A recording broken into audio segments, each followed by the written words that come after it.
Welcome to our 8th annual NUIC football playoff show. I am your host, Kyle Kampmeyer, and joining me is Greg Armstrong from View from the West. Our resident 8-man guru here on my right is Joe Murdian from A Spotlight on IAFA. And we have former Orangeville head coach Jay Doyle as we get ready to cover the IHSA and IAFA playoff release. We will cover 8-man through Class 3A tonight as we go through our projected brackets. We're going to talk about players and teams to watch, a discussion of our top 5 players all time, release the brackets, and then break down the potential matchups that we see. We will also give our predictions for each state championship game and declare our winners. Once we release the brackets, we have the chat box open, so please feel free to ask any questions that you want in the chat box, and I guarantee you that we will respond to all the questions that come in. I'd like to give a quick shout out to our sponsors, Leading Edge Fundraising, Diedrich Epoxy, Best Realty, and Neff Paints for their support on our podcast this year. We hope you enjoy the show. Without further ado, let's begin in 8-man. Joe, I'm going to start with you.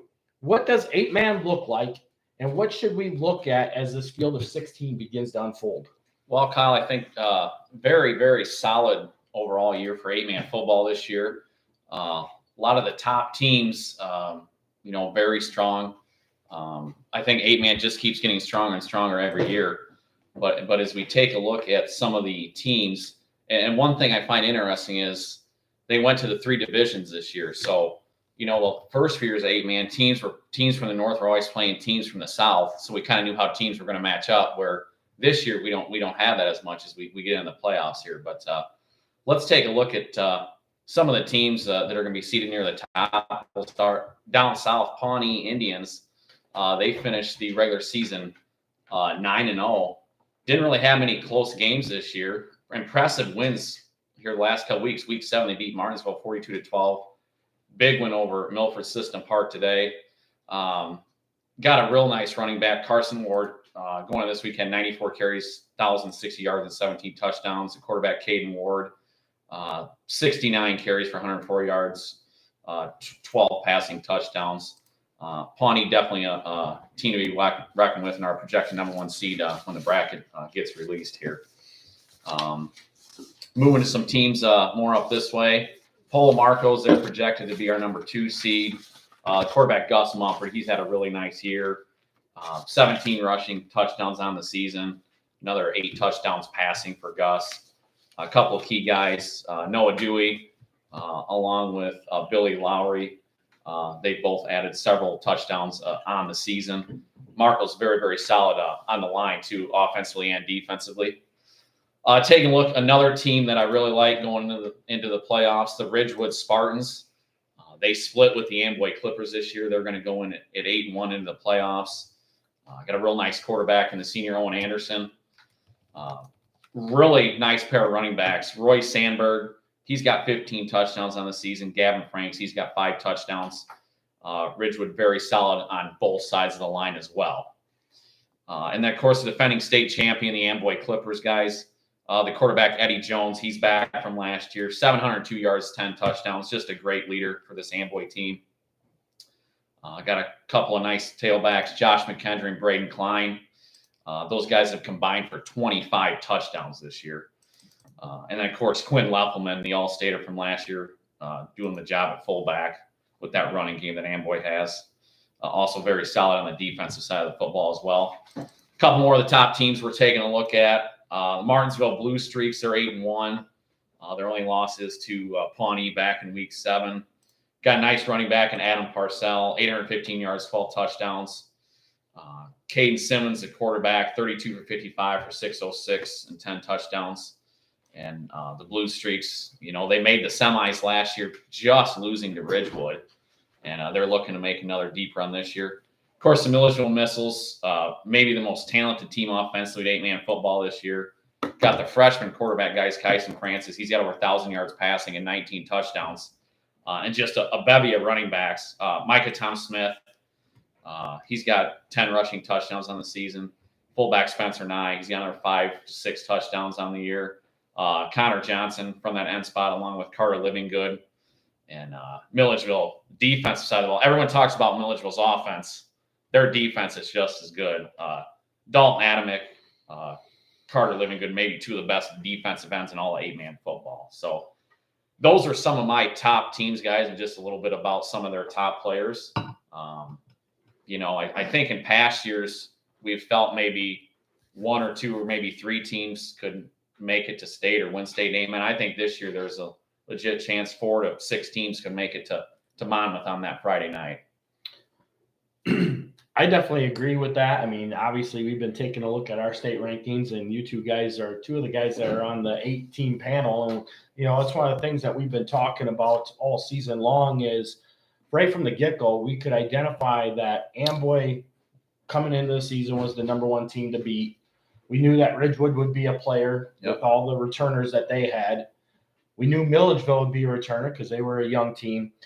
And really, the outlier was Polo, but they were kind of in there simply for the fact that they have the perennial history underneath their belts. Right. So what we also started to figure out as the season was coming into a full steam is, Pawnee started to show what they could do. We knew that St. Thomas More could have some guys that would make some noise. But then we've had a couple surprise teams, like, St. Anne was a surprise team, really. You think about it. They were 3-6 last year. West Carroll this year at 7-2 is another team that we didn't really know how they would get into the 8-man game and make things happen for themselves. Another player that we always expect to see there too is Milford Cisna Park. But when you actually take a look at their roster, they only have 2 seniors this year. Right. So, they're a young team trying to perform at a high level. And then South Fork was a team that that was a team I was looking at. Right. I was high on them more beginning of the season, but kind of disappointed me just a little bit. I mean, they're certainly going to be in the playoffs, but, they're going at 5-4. But you mentioned St. Anne, Kyle. They kind of caught my attention. Back in week 3 when they knocked off St. Thomas More by 30 points. That kind of put, them on the map. They got a running back, Chris Link. He's 1,539 yards and 25 rushing touchdowns before today's game. And I know he added a couple more 100 yards today and a couple more touchdowns. So, I look for them to be around that 8-9 game. Remember, last year, the Ridgewood went all the way to state championship game out of that 8-9 matchup. So you just never know, guys, where that state champion or the state champion runner-up, what seed they're going to come from. And what we're looking at right now is that 8-9 seed is we're looking at, St. Anne and St. Thomas More. Right. And when you take a look at what that 1-16 seed is that they would be facing, it's most likely going to, we already know it's going to be Pawnee because they already secured the number 1 spot. And we already know that Metro East Lutheran with Alden Hebron's win is going to be the 16 seeds. We already know that those 2 spots are locked in. Right. Yeah. And that'll be a good rematch. St. Thomas More, of course, they got their quarterback back from last year, Reed Craddock. So he's kind of been there, done that. So he's played in the playoffs now for a couple of years. St. Anne going to be new to the playoffs. So that'll be a real interesting first round game and definitely be an interesting second round possibly matchup. The winner of that taking on Pawnee. So let's take a look at what our projected matchup was. And I think between the stuff that you put out on Illinois 8-Man Fans on Facebook and then the things I put out, I know that in the last week, me and you have had the exact same copy of the how the playoff bracket's going to look. So when we take a look at some of these games that are matching up, one quadrant that really sticks out to me is that 3 and 6 quadrant where we're expecting to see Ridgewood and Milledgeville sit. Talk to me about a little bit about that. Have you seen Ridgewood play? I know you've seen Milledgeville play. Yep. What do you know? What do you want to know? And where do you think we're going to see going forward? Well, I think, I did see Ridgewood had them on the radio when they beat Amboy on that Thursday night game back in week 5. And Ridgewood, Coach Elder, very, very good coaching staff, very well coached kids. Ridgewood, it's nothing fancy. They run 4, 5, 6 plays, but they run them to perfection, and it's one of those deals, what they're running. You have a hard time stopping it, guys. You know the drill, so they're going to be bigger than Milledgeville up front if those 2 teams end up meeting in the second round. And they got a really solid defense as well.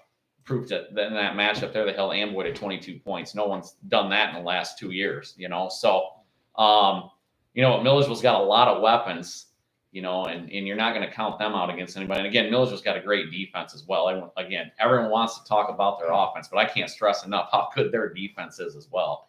Well, and that's one of the things that Coach Roble said in one of our little exchanges that we had earlier this week is they don't just look to score offensively. They're trying to see what they can do, and they put it as part of one of their game plan facets is to, we want to win the game, but we want to be able to score on defense, and we want to be able to score on special teams. If we can do that, we feel we're going to win the game.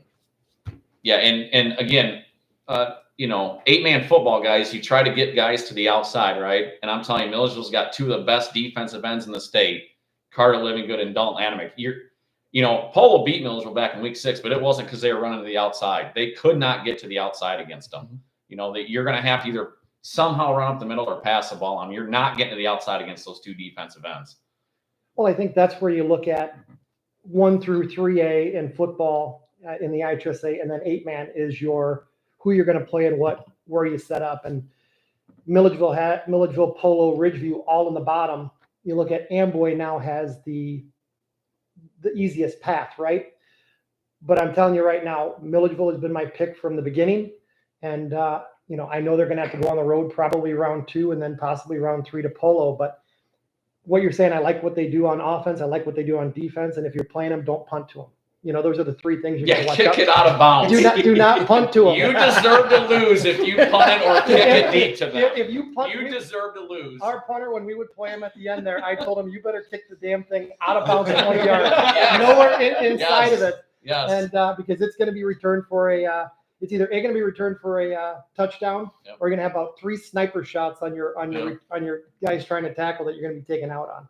So my question is, so I saw the Milledgeville Polo game, where Polo really limited what Milledgeville could do, right? Put up a ton of points all year. And in that game, they couldn't do what they wanted to do. They were out of sync that game. Yeah. Credit to Polo. But I guess my question becomes what happens to, how does Milledgeville then stack up when you see that result against a Ridgewood? That's where I'm looking at. And obviously, they got to get through their first round matchup.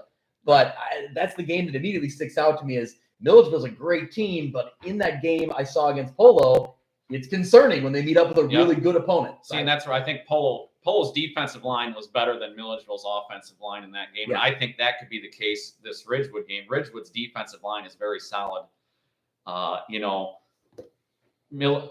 Ridgewood's, if they can get pressure on the quarterback, which I think they can, that's what Polo was able to do. And Milledgeville wasn't able to get that passing game going. And again, when you play Milledgeville, you got to contain the outside. You can't let Micah Smith get to the outside. You can't let Connor Johnson get to the outside. So Ridgewood probably a little bit more physical than Milledgeville, but again, I don't know, guys. I don't know who I'd pick in this one, but it's so hard to pick against Milledgeville. They're so talented. Yeah. Well, we were talking about that at one of these years. I mean, it's year 4 now, right? 4 years ago, they had that path. They lost to Amboy. Mm-hmm. And then they had Nye as a quarterback the last 2 years, and you thought they had a shot, and they lost a couple. Lost to West Central, then they lost to Polo. So now I think it's like one of those things. Normally they had that big win in the regular season.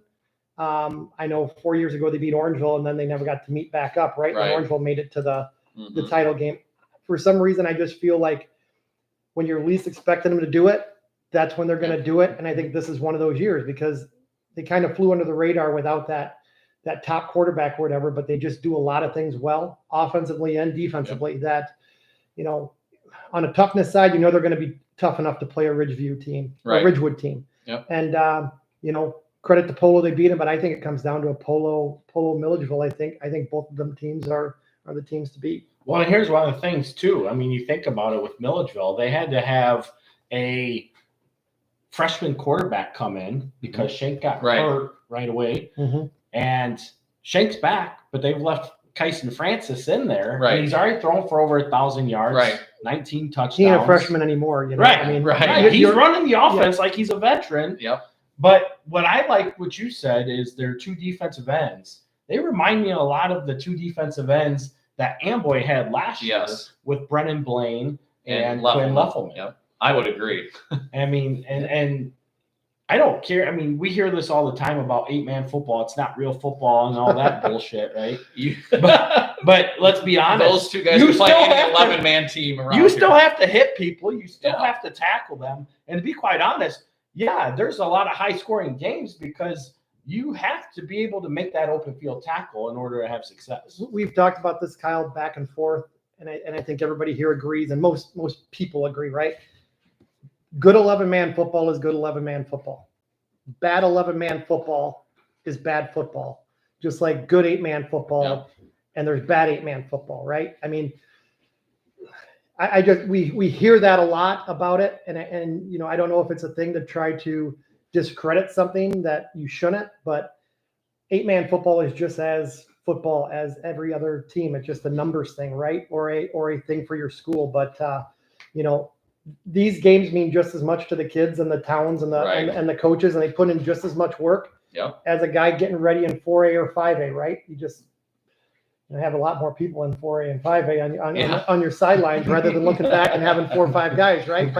But good football is good football. I think we can all say that. You get to that state title game in 8-man. I mean, That's some good football. you guys remember the 21 game Polo in Orangeville? That's one of the hardest hitting football games Yes. I've ever seen. Yep. I mean, we'll all agree with that. Yeah. Oh, that was an awesome game. Was that like the And 9-6 that was the final 12 to or 7 finals. Yeah, 12-7. And I think that kind of opened everybody's eyes that 8-man isn't just about scoring points. You still have to play we defense. can go to any other year also after that. We can talk about any other Why? year. That's the only time I'm going to mention it, Jay. I promise.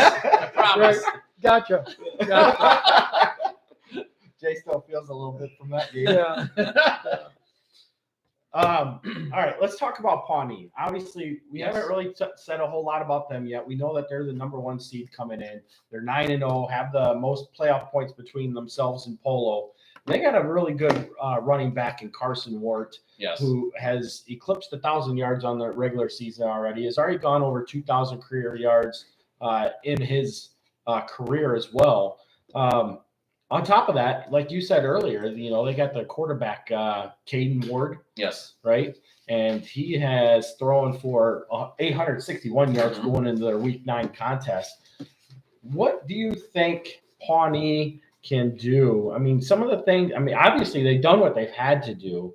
When you take a look at some of the things that they've gone up against with their schedule, I mean, they've had some games that you're like, oh, wow, they're really good. And then they've had some that kind of scratch the surface of your head and you're like, Right. I would agree with that. You know, even week 1, I thought that 20-6 win over Champaign St. Thomas More. I thought that'd be a little bit bigger win for them, but I also thought that was a good win. that was a good win. But I will say that week 7 win against Martinsville, where they trailed 12-8 at half, I believe, right? And then they shut them out the second half. They just poured it on that second half.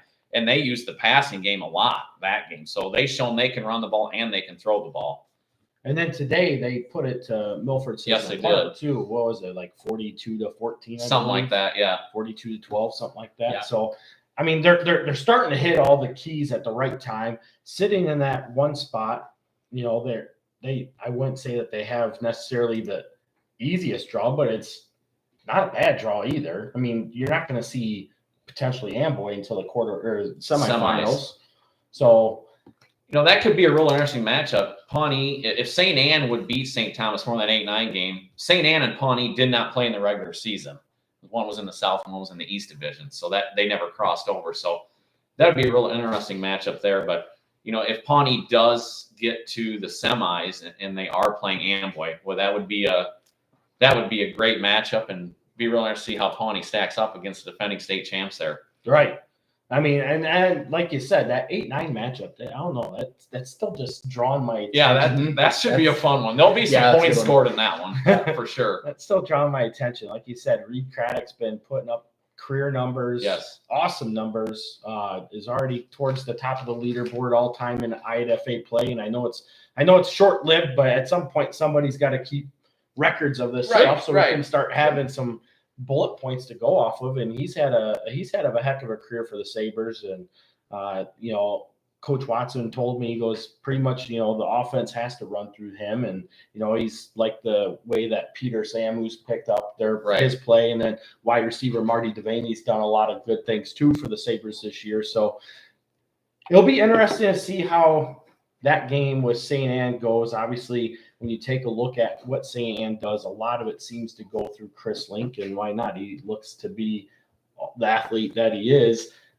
And, you know, we were talking about before we came live about the whole West Central game against Polo back in 2022. We can talk more about that one. Well, pitch to the left and boom. Yeah. I thought we were talking about St. Anne and St. Thomas More, right, guys? Hey, Jay, as a coach, you know, St. Anne, that St. Thomas More matchup, St. Anne won the regular season game by 30. So as a coach, if you're St. Thomas More, what are you looking at as a coach as far as making adjustments? Well, we've seen it throughout the years, and we were talking about it, and we were talking about, you know, I go back to when we were talking about some of our favorite players, right? And one of our favorite players in that 1A was a guy, Garrett Bodiger, Kyle. Your guy. And they got beat by Lena in, what was it, 2018. 18. And they got beat handily by Lena in the regular season. And I think there goes a lot into that, to where then in the playoffs, the Forreston went to Lena and won that game, right?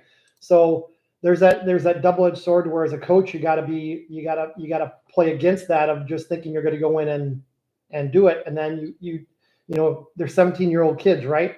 Right. So you got to get them ready for that game. And as the other team that, you know, lost by 30, then you're just thinking in your mind, okay, well, that was one game. They're going to overlook us.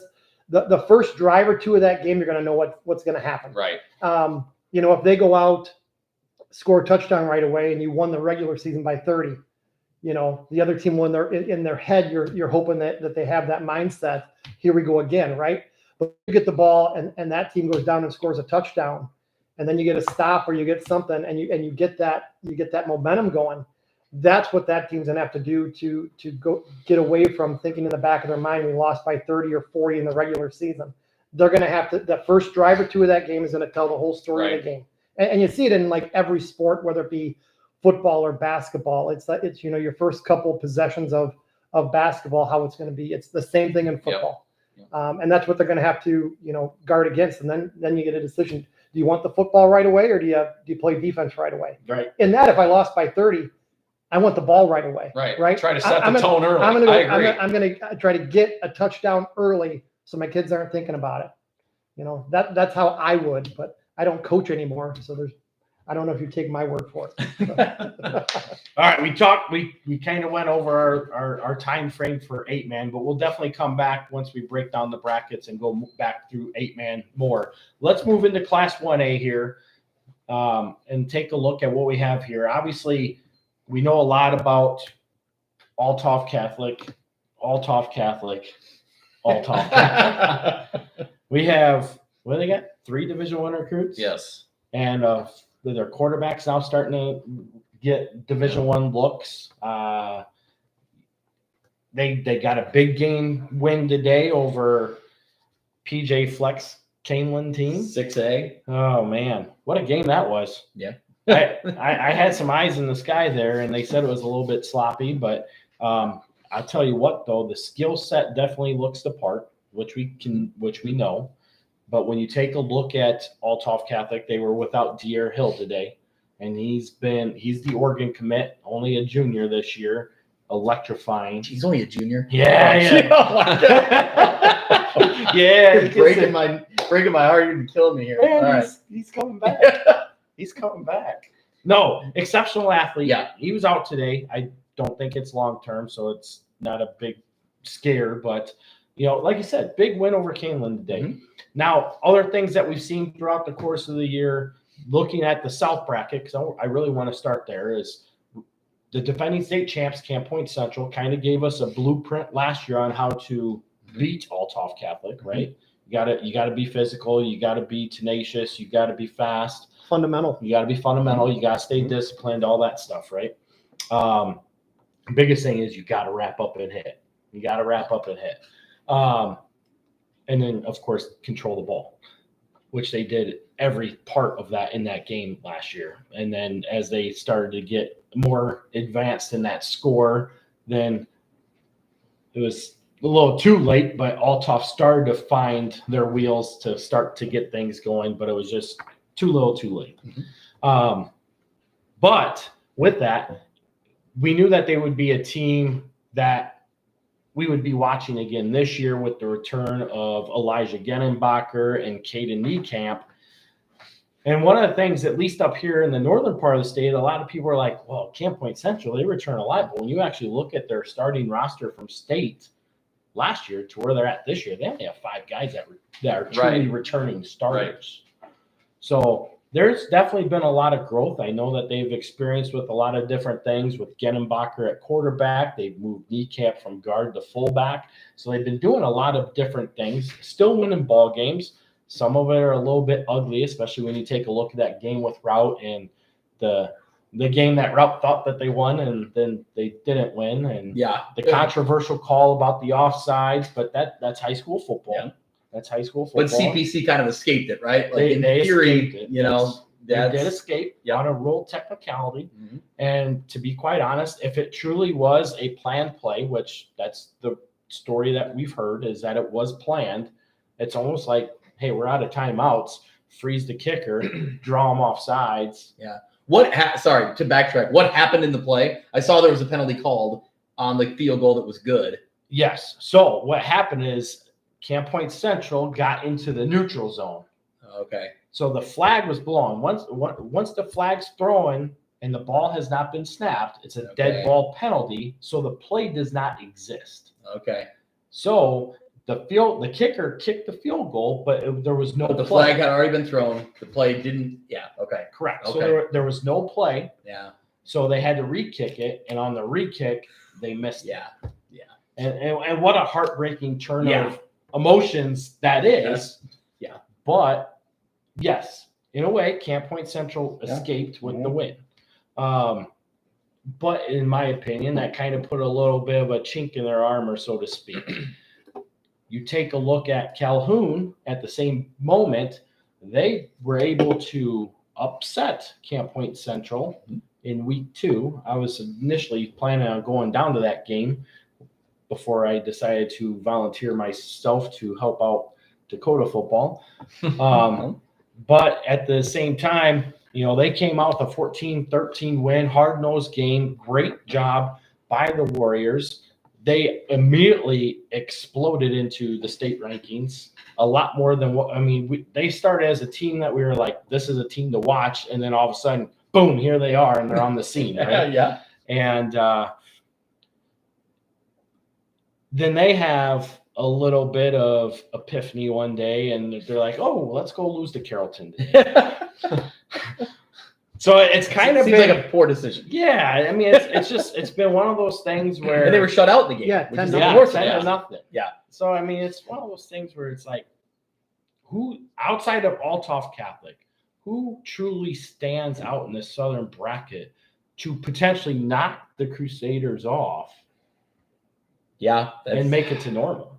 I mean, I think you mentioned the two that I would probably pinpoint because I mean, even in the one win that Carrollton, the win that Carrollton had over Calhoun, it's like I still don't know that that's enough to prove to me that they can, you know, go on and get a win over somebody like Althoff. I mean, where does like Greenfield Northwestern sit, right? Like they've been a team that's been there on the radar the last couple of years. They're 7-2 this year. Off the top of my head, I don't know exactly what their schedule was.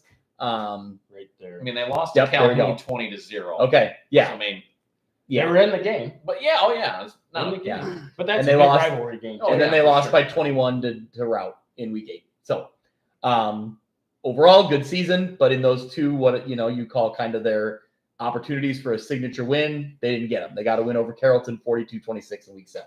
So that's probably their signature win. I think when you look at it and it comes playoff time, everybody's excited, but I think you just always go to who has a seasoned group. Camp Point's been to the state title game the last 2 years, right? Yeah. You know, and they have a road there again, and they don't have to meet Althoff until the semifinal game.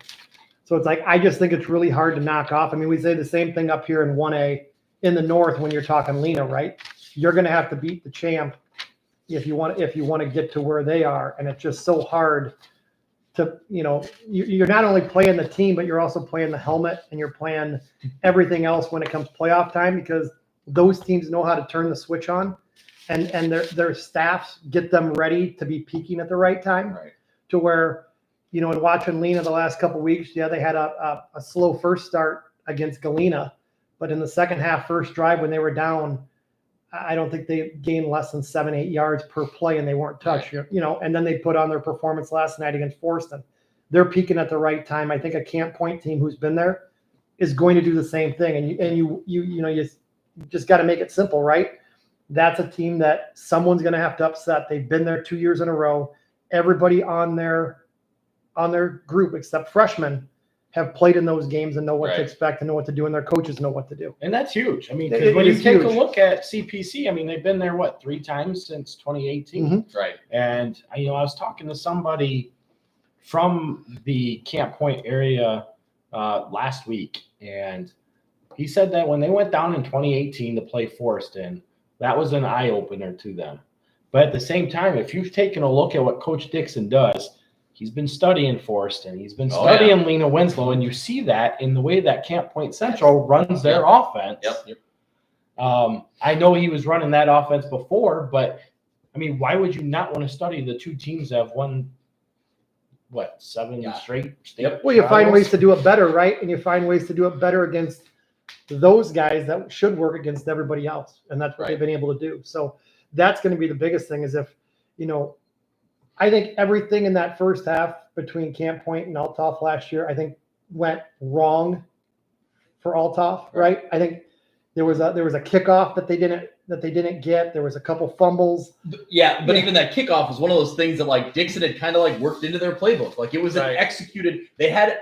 I agree with you. Nothing went right for Althoff, but on the same token, you flip that and say Camp Point Central executed to perfection to get to that point. Well, again, they've been there. Yeah. Those kids have been there and believe what they were going to do, and nobody picked them.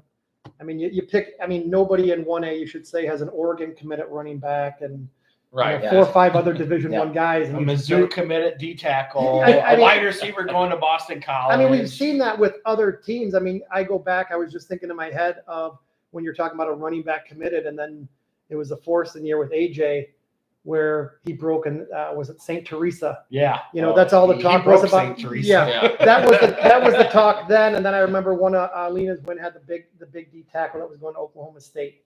Tuscola. Tuscola. I can't think of his name, but Hunter Woodard. Yes, I can't. Yes. But every team's kind of had one of those guys. I mean, Cowboys. You could say the same with Lena with the dunker and everything like that. They have one, but I mean, this is a team that has like 4 or 5, right? So I just want to see him on paper, or I want to see him on film against a Camp Point or a Lena or someone like that, and see what they do, because I don't know. I mean, I just think if you're talking teams in the South, if you're saying, Kyle, who could give Althoff a game?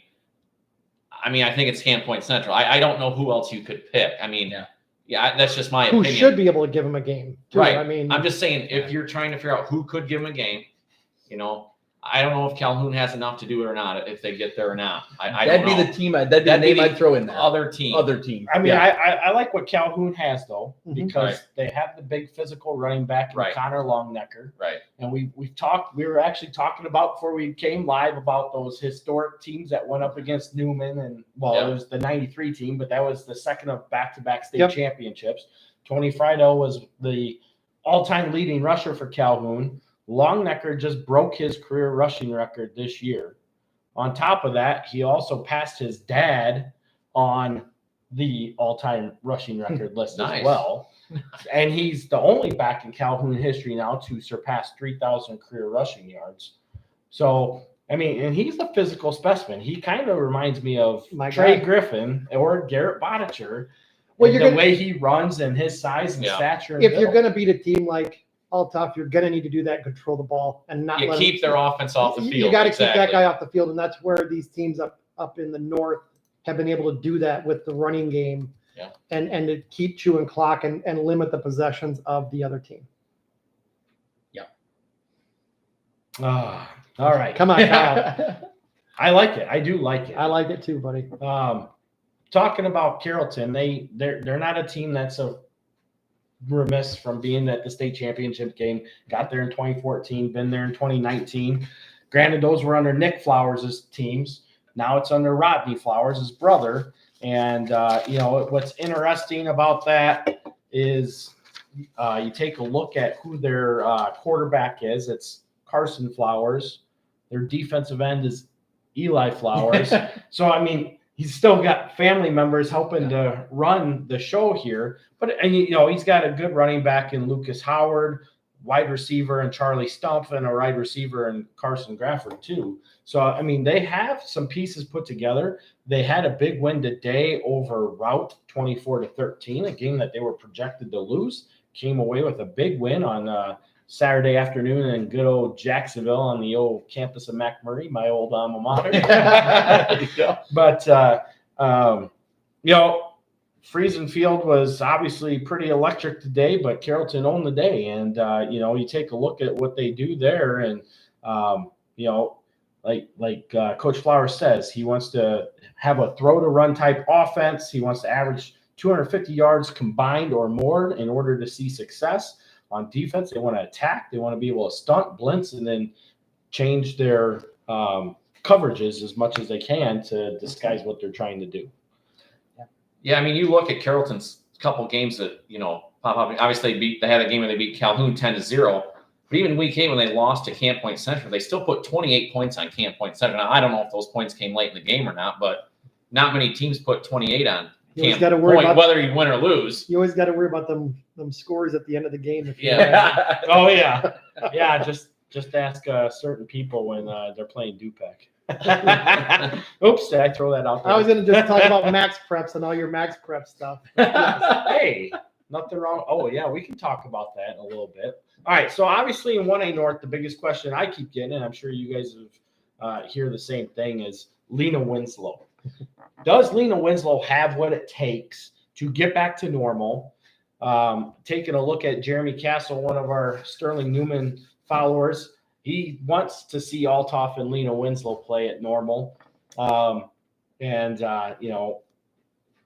high probability that it could happen, but a team that we've talked about having chinks, Lena Winslow has not looked like the Lena Winslow we're accustomed to seeing over their run of terror since like 2017. I will say this though, they're again peaking at the right time. Right. They had a great game last night. I turned it on late second quarter. I think the X factor for them, right when I turned it on the second play, had a touchdown. Jalen Rankowska. He is the X factor for Lena. That's what just my feelings of it. I mean, every time you look at the big game, you look at the Dupec game, you look at the EPC game with the interceptions, he always is in the right place at the right time, and they always seem to have that guy that you look at, and he can take it from – he's the guy that can match up with any athlete on the field, and he's a big player for them. It wasn't as significant of a game, but in week 1 against Morrison, It was the same situation. Lena Winslow was winning. Morrison came down and scored, and immediately the answer was Rakowska got around to the edge and was gone, beat everybody on the sideline. So not in the long run, that wasn't an impact game playoff-wise, but same thing. He was there at the right time. And the Dupec game was a big one. They score a touchdown to kind of feel good right before half. They kick it to him, takes it to the house. Yeah. EPC charging down the field right before half, interception, stops the drive. He is just the guy that I think they always have a guy every year that you're looking at that can take them from being – no, they're not – I mean, I don't think they have as much flash. The last time I looked at the stats for 11-man, do they have a guy over 1,000 yet? Yes, right here. Alex Schlichting is finally over 1,000 yards. 13 yards. He's over 1,000. So I think it's like one of those things where at this point a couple years ago, Ormiston, I think, had probably like 2,000 yards. You know what I mean? It's just been like Valentine had this. They had all that thing. I think they just do it by committee. Right. But as we've talked about so many times, they have good backs. They always have good athletes. The difference is always the offensive line. The other thing with Lena Winslow, I've noticed, I haven't actually seen him play, but just it seems like so many games, it's close at halftime. Can you play with Lena, though, for 4 quarters? No one's been able to. That's what Jeremy just said. Did you read that? No, I did. Jeremy just said that. What I was waiting for Jay to be quiet so I could say it. Lena in the second half of games kills dreams. Yeah. They do, but it's That's so true. perfect. At halftime, you're feeling good. Hey, you're within a touchdown of Lena. Or, hey, you're beating Lena by 2 or 3 points or whatever it is.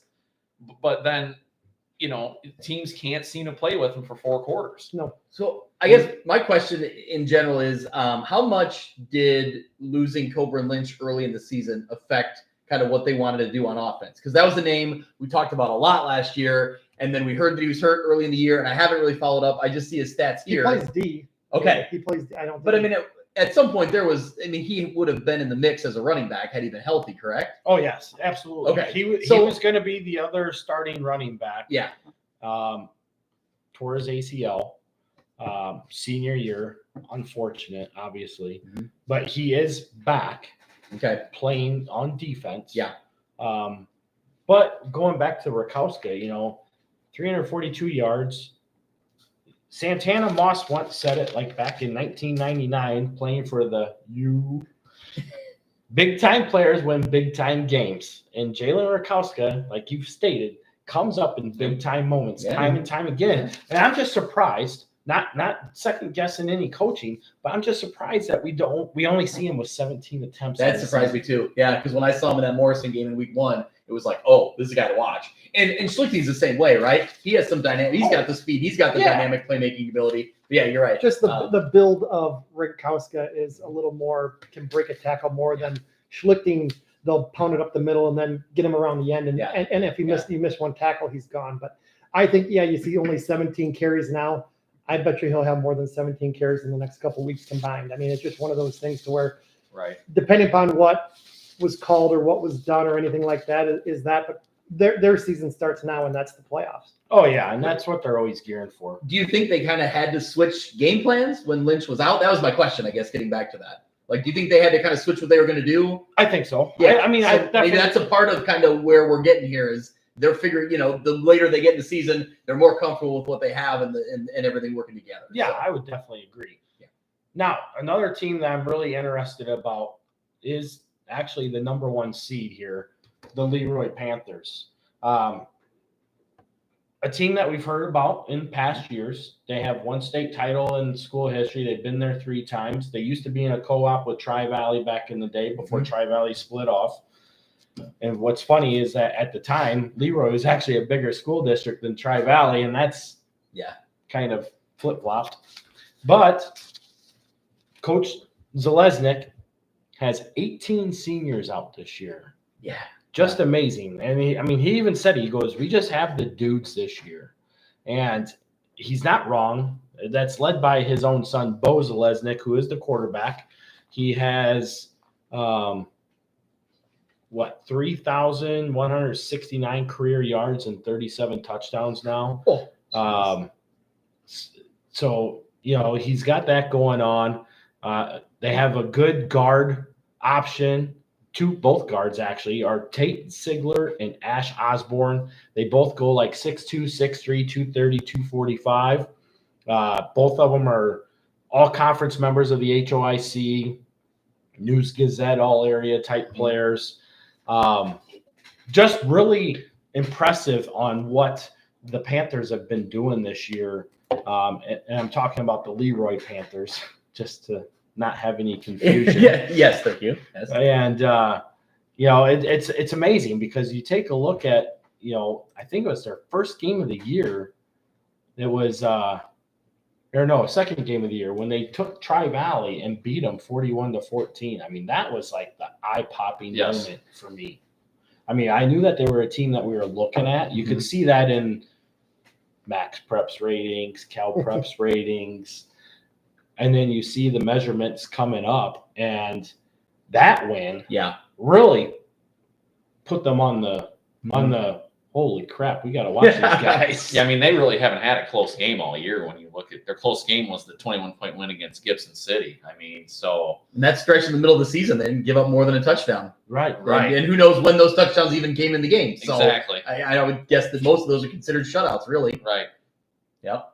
Yeah, it's impressive. Yeah, I'll be honest, that's one of those teams that wasn't really on my radar, especially early in the season, and then they get that win, and then you kind of think, okay, the more wins they rack up, you got to put them in there somewhere. So Coach Zalesnik told me that his keys to success, and it's kind of coach cliche, is what he kind of prefaced it as, but don't let the other team have the ball. Oh, and okay. control the clock. Yeah, there you go. They Yeah, go yeah. hand in hand. Score more points than the other team. Was his last Yeah. Perfect. I like it though. I'm you gonna know? write those down. You see some good football teams, and I've seen this year in particular. We'll talk about them later in 3A, but that's kind of been what Monmouth Roseville does. Right. Yeah. They grab a lead. They got a huge line up front, Yes. and they don't need to do anything flashy after they grab a lead. They're just Right. going to grind out long drives and hold the ball, and you can't get it back from them. Right. So, yeah. All right. Another team that really stands out to me in the 1A North is the Stockton Blackhawks. They sit at 6-3, projected into the 10 seed based off of what I put out earlier today. They are a very young team, only have 2 seniors on this team, but they have some very good running backs with Mark Detweiler and Carter Blair. They have a quarterback in Noah Larson that can both run and throw. And if I'm not mistaken, I believe Noah is actually the fastest kid on the team. But they're not a big team. Like, I was talking to one of their assistant coaches a few weeks ago, Sean Hass, and he's like, every game we go to, we're the smallest team. I said, yeah, but you're one of the meanest teams. Yeah. And, you know, you take a look at where they could be sitting at potentially, and they are looking square at a potential rematch with Lena Winslow in round 2. And the big thing would be at Stockton. Yep. It would be at Stockton. At beautiful John O'Boyle I Field. love that place. Oh. we go way back. So talking about nice that and place. quaint, right in the city park. That's right. But it is a great place, great atmosphere for a game. Yep. Obviously, Stockton cannot overlook Princeville. You know more about Princeville than I do. So go ahead and talk about the Princes. Yeah, so they, this has been a year that they've kind of, burst on the scene. Let me find my notes here. Here we go. There we go. All right. So they finished the season 8-1. John Carruthers, head coach. This is their best season since they had 10 wins in 2018. They're, Mitch and I talk about on the show, it seems like every year they're always right around 5-4, 4-5. It's just every year. That's where they end up fitting the mix. This year, they really kind of broke through. Their one key win, the win that really stood out, Stark County in week 7, got them 33-22. I thought that Princeville was a good team, but I thought Stark County was going to win that game. So that's what stood out to me. But what makes them go? Jake Williams at quarterback. He's a dual threat kid. He's got weapons in Jet Benningfield and Hunter Johnson, and a running back, Noah Geiger. They do a pretty good job, pretty good balanced team, and just led by some, a really good quarterback leading the way there in Williams. So I think it's an interesting matchup if they get paired up with Stockton. But you talked about Stockton's physicality. I'm not sure that Princeville has seen that this year. So that's a matchup I'm looking at. That's kind of a game within the game. How does that physicality affect what Princeville is going to want to do when they try to spread the ball out? Do they have time in the backfield to throw the ball? Do they have the blocks that can sustain long enough to get big runs?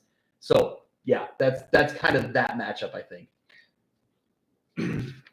So some other people were talking about, Rockford Lutheran coming out of the Big Northern and taking a look at, some of the things that they've done. They obviously lost big to Byron. They lost big to Dixon. Mm-hmm. They were expected to win last night, but came up in a loss last night. Yeah, Genoa Kingston actually beat. Yeah. They were 4-4, so Genoa needed that game. Yeah. That's one of those. You got the old 4-4 at the 6-2, and it's, Genoa they obviously needed that one. So talking to Coach Ludke, his key players are Daniel Ballard, David Ballard, and Gavin Sanders. His most improved players are Malachi Richardson, Richard Anderson, and Gavin Clark. And, according to him, his keys, got to play good defense, and they want to get to their playmakers who are exceptionally fast. But when you take a look at Rockford Lutheran, one of the things I see is a little bit of, yes, they have the size, they have the speed, they look the part. They don't always play the part. They kind of lack discipline based off of what I've seen, along with conversations I've heard with other people as well. So I'm really curious how they're going to play out. And, of course, they're sitting in that 9 seed and looking at a team that you're very well aware of the 8 seed potentially is going to be Anawan Weathersfield. Tell us about the Titans, Greg. They've had a really interesting season. So going into it, pretty hyped team that I think you were excited about was Zeb Rashid and kind of what he does on the football field. He gets hurt early in the season. Brody Childs, who was potentially going to be a quarterback. I'm not sure if they decided on a starter. Either way, he's hurt early in the year, like in week 1, I think. So those two are out. Those two impact seniors are out. Rashid plays both sides of the ball. Childs, I believe, plays both sides of the ball, but a lot of defensive effort from him. And they're out the majority of the season. They slowly start coming back. Zeb Rashid had been dressed for the last few weeks, but you hadn't seen his impact. And then it was like 2 weeks ago, he had 200 yards. And last night in week 9, I believe he had a big game. And so it's kind of like he's kind of, declared himself back here. And that's a huge sign for this Titans team because I think you could tell. I'm trying to think of what they've won the last 2 games. I'm trying to think of what the scores were. But you can tell they've been impressive here. Let's see, where was it at? Well, I think for them, Greg, to me, maybe the most impressive game was week 7 in the loss where they lost 8-6 to Farmington, a team you and Mitch have been very high in all season. Farmington plays phenomenal offensively. Lane Wheelwright was hurt at some point in that game. So their quarterback from Farmington, we'll talk about in a little bit, wasn't 100%. Right. But in either case, this is still a very good Farmington team that this Anawan Weathersfield defense is legit. They're very good. And so if you have that combined with, Zeb Rashid now being healthy on the offensive side of the ball, I think they're really a team to watch. And talking to people familiar with the program, they really called out the importance of the junior class that had to kind of get thrust into the spotlight in the middle of the season. Guys like Wyatt DeSplinter is a junior who led the team in tackles. Nick Thurston at running back, Maddox Heitzler at quarterback, all juniors that kind of stepped up and they led the way to get these seniors into the playoffs. Because for a while it looked dicey. Early in the year, their year didn't start that great, and they fought their way through it. And the last couple weeks of the season, they had the big win over Rova, and now they had the close win over Princeville. They had to win. They denied a 2-point conversion at the very end of the game to get that win. So, and the other thing, Anawan Weathersfield, I believe, if I'm not mistaken, they got all 5 starting offensive linemen back from last year, a team that went to the quarters. So, I mean, you bring back all 5 offensive linemen and a star running back from a team that went to the quarterfinals the year before. They're a team you better take pretty serious in this 1A field. So, only allowed 138 points this year. So, good, like you talked about, good on defense. Scored 297, almost 300. But I think that, like I said, I think that it's hard to read into what the results were in the middle of the season because of, they weren't 100%. Now that they are, it'll be interesting to follow. I don't know about this matchup with Rockford Lutheran. I think you look at it and think Rockford Lutheran has an advantage because they come from the Big Northern. But Kyle, we've kind of talked about it. I don't know if the Big Northern is quite as strong top to bottom. Certainly Byron's there, Dixon's there, but then maybe there's a little bit in the middle that's not as strong. Right. Well, and I've talked to a good friend of mine, Brock Kundert, the head coach at Oregon, who used to be the head coach at Ackland. And he is, not to say that he's saying the Big Northern was weak, because obviously you can't say a conference that has got a Stillman Valley who's won 5 state titles, Byron who's been there, 3 out of 4 out of whatever it's been now. You can't say that conference is weak per se, but yes, top to bottom, we watched DuPec last year. They rolled through, they beat Oregon, they beat Stillman Valley, and I mean, those weren't close games. I mean, they were blowout games. And everybody razzes on DuPec because, they're a 3A school playing in a 1A conference and all that BS, right? Obviously, they proved that they can play with the big boys. It's just you got Byron and Dixon in there, and they're just here, and everybody else is like here or lower. Yeah. And that's the beauty of high school football is you're going to have that trend. I mean, we've been talking about it with Lena Winslow, where they've been that team, and you got people out here and in the audience that are probably like, Lena Winslow needs to go up to 2A, damn it. Well, why? Tell me why. They got a 239 enrollment. They're just good. How about we get our kids to play up to that level and get better? Expect more. Raise your level of expectations to expect more. so they can play to a state championship level instead of saying, "Oh, you're the state champs. You got to get out. You got to go up." Well, that's a funny thing you talk about that though, but completely off topic, and we won't spend a lot of time on it. But living where we live, I know a lot of people with Monroe.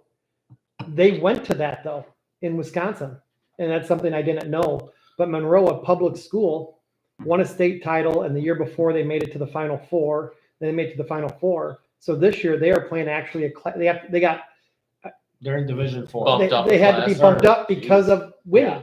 And I guess a lot of times that, you always Division sit back and you're 5. like, I get that as a private that you get hit, right? But as a public school to have, It seems weird. it does. But, a lot of times we talk about other places have it right. This is one of them that I kind of just scratched my head when I heard that, where just because they won a state title and they've been successful, now you're going to put them up a class in Wisconsin football. And that made no sense to me. No. So to that, that does happen. But I think you get it doesn't make sense to me. It's like, well, if you want to beat them, beat them. And if not, you got to get better next year. I mean, and that's the thing. I mean, you look at a Stockton team, they got 2 seniors. They played Lena pretty tough for 4 quarters over at Lena. You're thinking, next year is going to be a year that they're going to be high on everybody's list of someone that could knock them off, right? So you just have to get your kids ready for it and prepare. And Well, I got a surprise pick that we'll talk about it later. Uh-oh. Well, it's for next year. Gotcha. But I could see them being a player in this year's playoffs. Let's Right. go to Class 2A. One more team in 1A. Okay, We'll go talk ahead. about Yeah, it. go ahead. I think We got Sterling time. Newman's a team to watch. Yes. Coming out of the Three Rivers, Yep. their losses are Princeton and Monmouth Roseville just last night.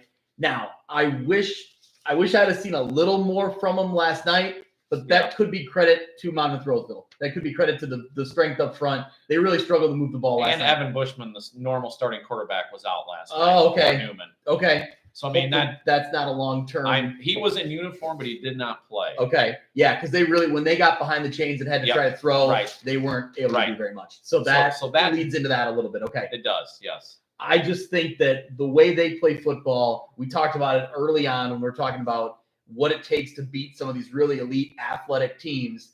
I think Newman is super well coached on defense. Mike LeMay, Yes. head coach, is a defensive guru. They do such a good job of getting their kids in the right spots. And like we've talked about, physical defense, right? Don't make the open field tackle, hit somebody hard.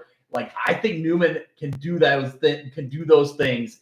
That's somebody I'm keeping my eye on in the top part of that. Yeah, they're definitely a player in the 1A, I feel. And they got a pretty good path. If you look at their path, they don't have to meet a team that you talk about a lot to. Until If it all shapes out, yeah, I agree. Yeah, Yep. it's a good draw for Newman. I really feel I've seen him a few times this year. And I agree, Greg. I really like them. Their defense is quick. They just fly to the football. All right, now we can go to 2A. So apparently Evan Bushman, I was just going to talk about some of their players. Yeah. Evan Bushman, the QB, has not been in the last 2 games for Newman. Okay. But then you got Daniel Kelly, a running back. That dude. I mean, and now He's an all-conference linebacker, Yeah. too. Yeah. Maybe an all-state linebacker. I would say Daniel his Kelly. defense is probably, or his impact is Yes. probably on the defensive Yes, side of the for ball. sure. But he can do it on offense as well. And Yes. then Cody McBride. Yep. And Briar Ivy. Yeah. Those were the guys. Yeah, Briar Ivy's tough running back. Real Those good. are like the same. We've heard those same last names for Newman for like 15 years because it's all siblings. Well, they like both, that, yeah, so- they both got older brothers that have Come played. on, He played- Newman recruits. What are you talking about? Yeah. They're a private school. They recruit. So I wanna There's say- no family orientation there. I want to say early in the year, LeMay said that there's like 4 siblings that all had older brothers that played on a state title team. Yep. And these are like the youngest of their families. So that's a really cool side note. But yeah, Yes. absolutely. Just a joke. I know Newman does not recruit. Hats off to Newman. All right, let's go into Class 2A. Obviously, we're taking a look at one of those teams that we were just talking about, and that is the Farmington Farmers and Coach Vallis. Greg, you've been able to watch them play this year, have you not? I haven't seen him in person. I've watched a lot of tapes and the video, but just really impressed with what they do. I think Coach Vallis, what he's built out there is it's a really good, well-run program, and you can see that in the numbers. I mean, like up in the hundreds, right? I believe you've heard like just a lot of football players out playing football in Farmington. They had 2 big wins in back-to-back weeks. Their 2 toughest games of the year were back-to-back in weeks 5 and week 6. They beat Elmwood Brimfield in a game of unbeaten teams at the time and just completely beat Elmwood Brimfield 40-0. And then the next week they had to keep going, keep it going. They get by Macomb 26-20 in a really tough matchup there. Led by Lane Wheelwright, over 1,500 yards passing, 20 touchdowns to 6 interceptions, 300 yards rushing, 6 touchdowns, and that's just in 7 games. He was out. He sat out in week 8, I believe, and I don't know that he played much last night. Sounds like he'll be good to go come playoff time. His top target, Jack Gronwald, has 645 yards, 10 touchdowns, but then 4 other wide receivers have nearly 200 yards. So he really has weapons and guys that he can rely on to get the ball. Logan Utt is a running back that isn't called on. He has 500 yards, so he's called on quite a bit. But I think he's one of those, he gets the tough yards. I think he fights for the yards. He's kind of the change of pace for them when they need to go to the ground. He does a really good job of doing his job. Well, and that's what Coach Vallis said about Logan Utt. He also said good. that I sound smart then. Yeah, you do. He said the same thing about Carter Lambin too. He goes, these guys are just key physical guys that get us that tough grit that they need to have in order to see success. So yeah, you got Wheelwright, you got Gronwald, but then you got to have those tough guys too. And Farmington looks to be a complete package. Now going back to the game that impressed you about what was it? It was Anawan Wethersfield, right? To me, that kind of said something on the downside of things for me on Farmington. It's concerning, right? Yeah, Wheelwright's banged up and they couldn't do anything. But I think you got to give a little credit to Anawan Wethersfield's defense. But I agree. No, I know what you mean. I agree. But also, Anawan Wethersfield was playing with their backs against the wall at that point of the season. They had a couple losses. They had 3 tough games left. I mean, they knew they had to play tough that game too. And Coach Grip does a great job at Anawan Wethersfield. Tony Grip's a dude, man. He's fun. No, that's why I never count Ann Webb out, man. I agree with what you're saying, though. That is a little concerning, that game for Farmington, I would say.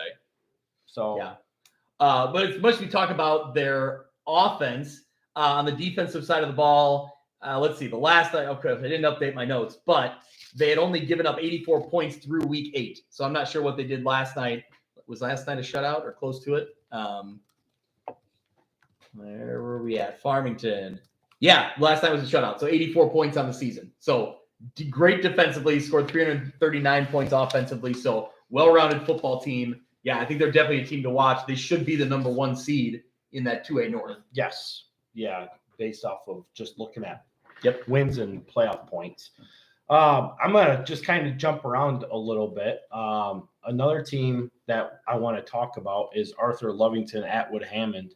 They were a team last year that was undefeated, was 9-0.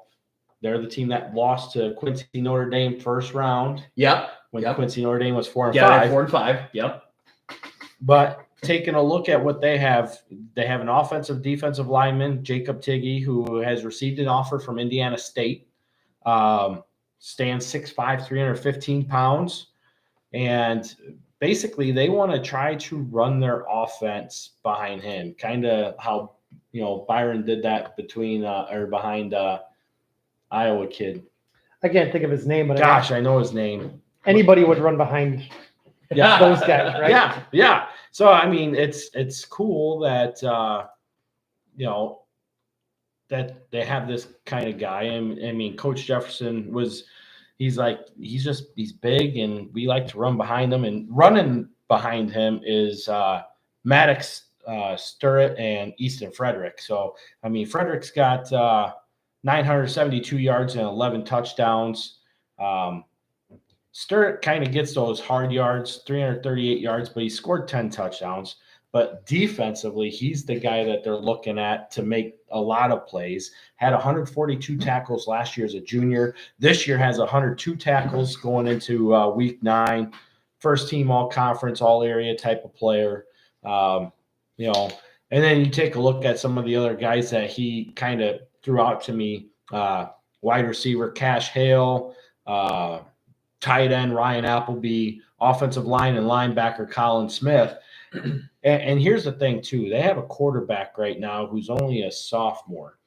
Their starting quarterback was Cruz Hale, who is Cash's twin brother. He went down with an injury that it put him out for the remainder of the season. So when he went out, they had that gut punch feeling of, oh, there goes our season. And this sophomore has really stepped in and has really taken control of this offense, which has been a great thing. And Coach Jefferson says that his keys are start fast and win the turnover battle. If we can do that, we expect to be in the game. Tyler Ellsbury. Yes. Google's a great thing. It is. Glad you got it. I got it for you, Kyle. Because that was really upsetting me. All right. What are some other 2A game teams? And Greg, you've covered a couple 2A games. You might. Well, your projections have Maroa Forsyth in there twice, so that's a really good draw for them. They have 2 chances to play. Oh boy, did I do that? There it is. I forgot to update it. Folks, just so you know, Kyle has not slept since about Tuesday. Yeah. So give him a little slack. Oh shoot. He's still guiding the ship here, so we're good. So So Maroa Forsyth will be most likely the 2 Yep. seed. Quincy Notre Dame is who is supposed to be in that 3 seed Okay. spot on that projection. okay. So again, they're sitting potentially right down there in that bracket by Atwood Hammond again. Yes. By Arthur Lovington Atwood Hammond. So yes. that's kind of a thorn in their side potentially. You never know. And they seem like a better team this year than they were a year ago, maybe. But yeah. Yeah, I'm interested to see how that plays out. I mean, Jay talked about teams, like teams that get it done every year. You're playing the name on the front of the jersey sometimes. Maroa Forsyth is They're one of a team those that you teams. see almost every year. You could downstate. pick them every year to go to Yeah. the title game, and no one could argue with you. No. I mean, every year they're a player. One of the teams that we were talking about was Seneca. Mhm. We all wanted to see what Seneca and Dupec would do, and Dupec came away with that win last night, 33-22. But it was interesting to see, and I got to find my notes here, but Seneca really has played what I would call an easier schedule, being in Hey, they had to play Marquette twice. Yeah, I know. I wish we could play Marquette twice every year. No offense. Take it easy. But either way, Coach Maxwell said that they got a really good team. They do have a lot of things that they got to work on in order to be good, but he was very pleased with how they've done things this year, and it's good to see that they're doing those things. The quarterback is Paxton Geertz. Basically, he runs that offense. What I thought was cool is they have helmet stickers, like some teams do. They have the pride stickers.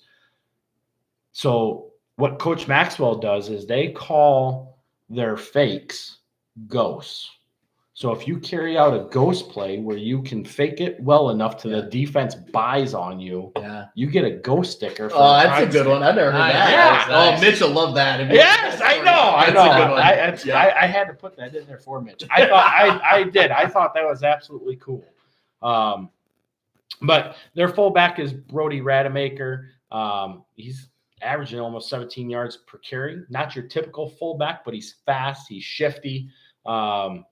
Wasn't even a starter last year because he had a 1,000-yard back in front of him, but he has made the most of his opportunities this year.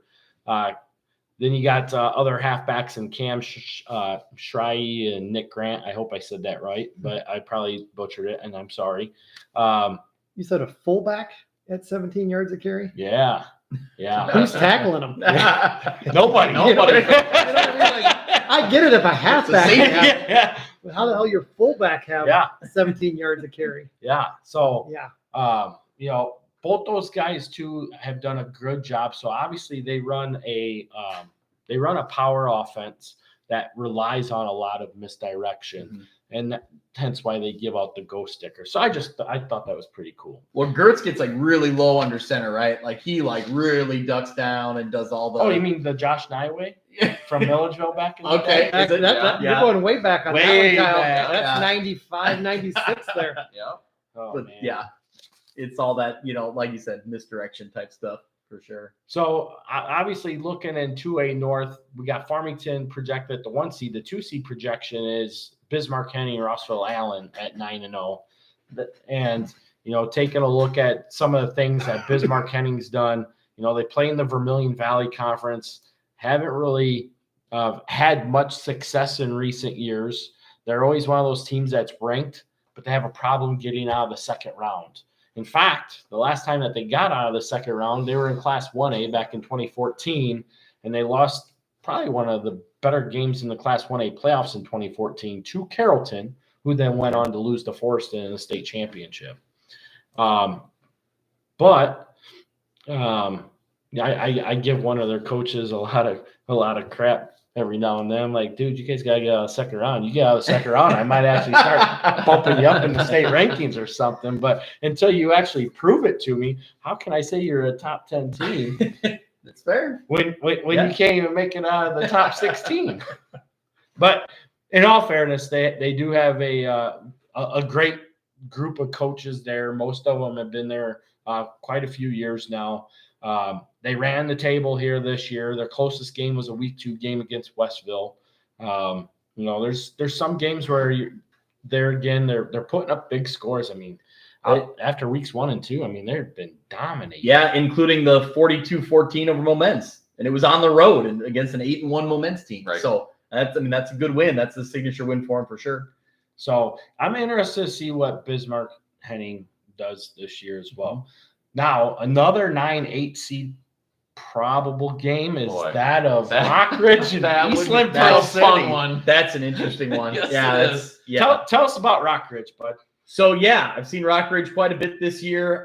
Fun team to cover. I got to pull up Mitch's notes. Mitch put the notes together for Rockridge, but no, I've seen a lot this year. Head coach Sam Graves.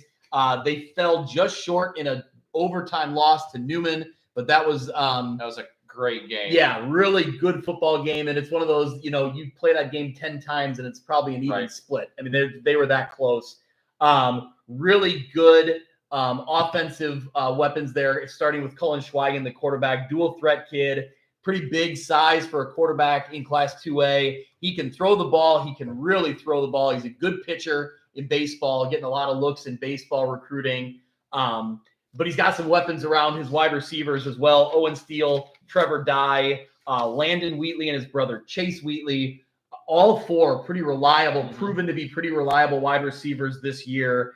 On the defensive side of the ball, you have Landon Bull, an all-stater from a year ago, who kind of anchors them defensively. But they really can control a game, especially against a team trying to run the ball. They can really do a good job of shutting you down. They've never missed the playoffs under head coach Sam Graves in 9 seasons, over 2 stints as head coach. And their only 2 losses were 2 good opponents in Newman and Princeton. So, and the very impressive win week 8 against Monmouth Roseville. Absolutely. I mean, that was a big win. Yep. And I think what impresses me in that one is, you talk about Monmouth Roseville's size, and hearing from head coach Jeremy Adolphson, what Rockridge did so good against them was their line was athletic and was fast, was quick. So that was a key to that one. So that's kind of what I'm watching for is, what can they do in this 2A field with a resume like that? Yeah, absolutely. And I think this matchup with Eastland Pearl City, just to combat that, Eastland Pearl City's gone back to that power offense. Yeah. Yep. They have Adam Awender at quarterback. You have Jackson Kemple at fullback, Draven Zier at halfback, Zai Haverland, whose older brother was on the 2014 state championship team at tight end. Mm-hmm.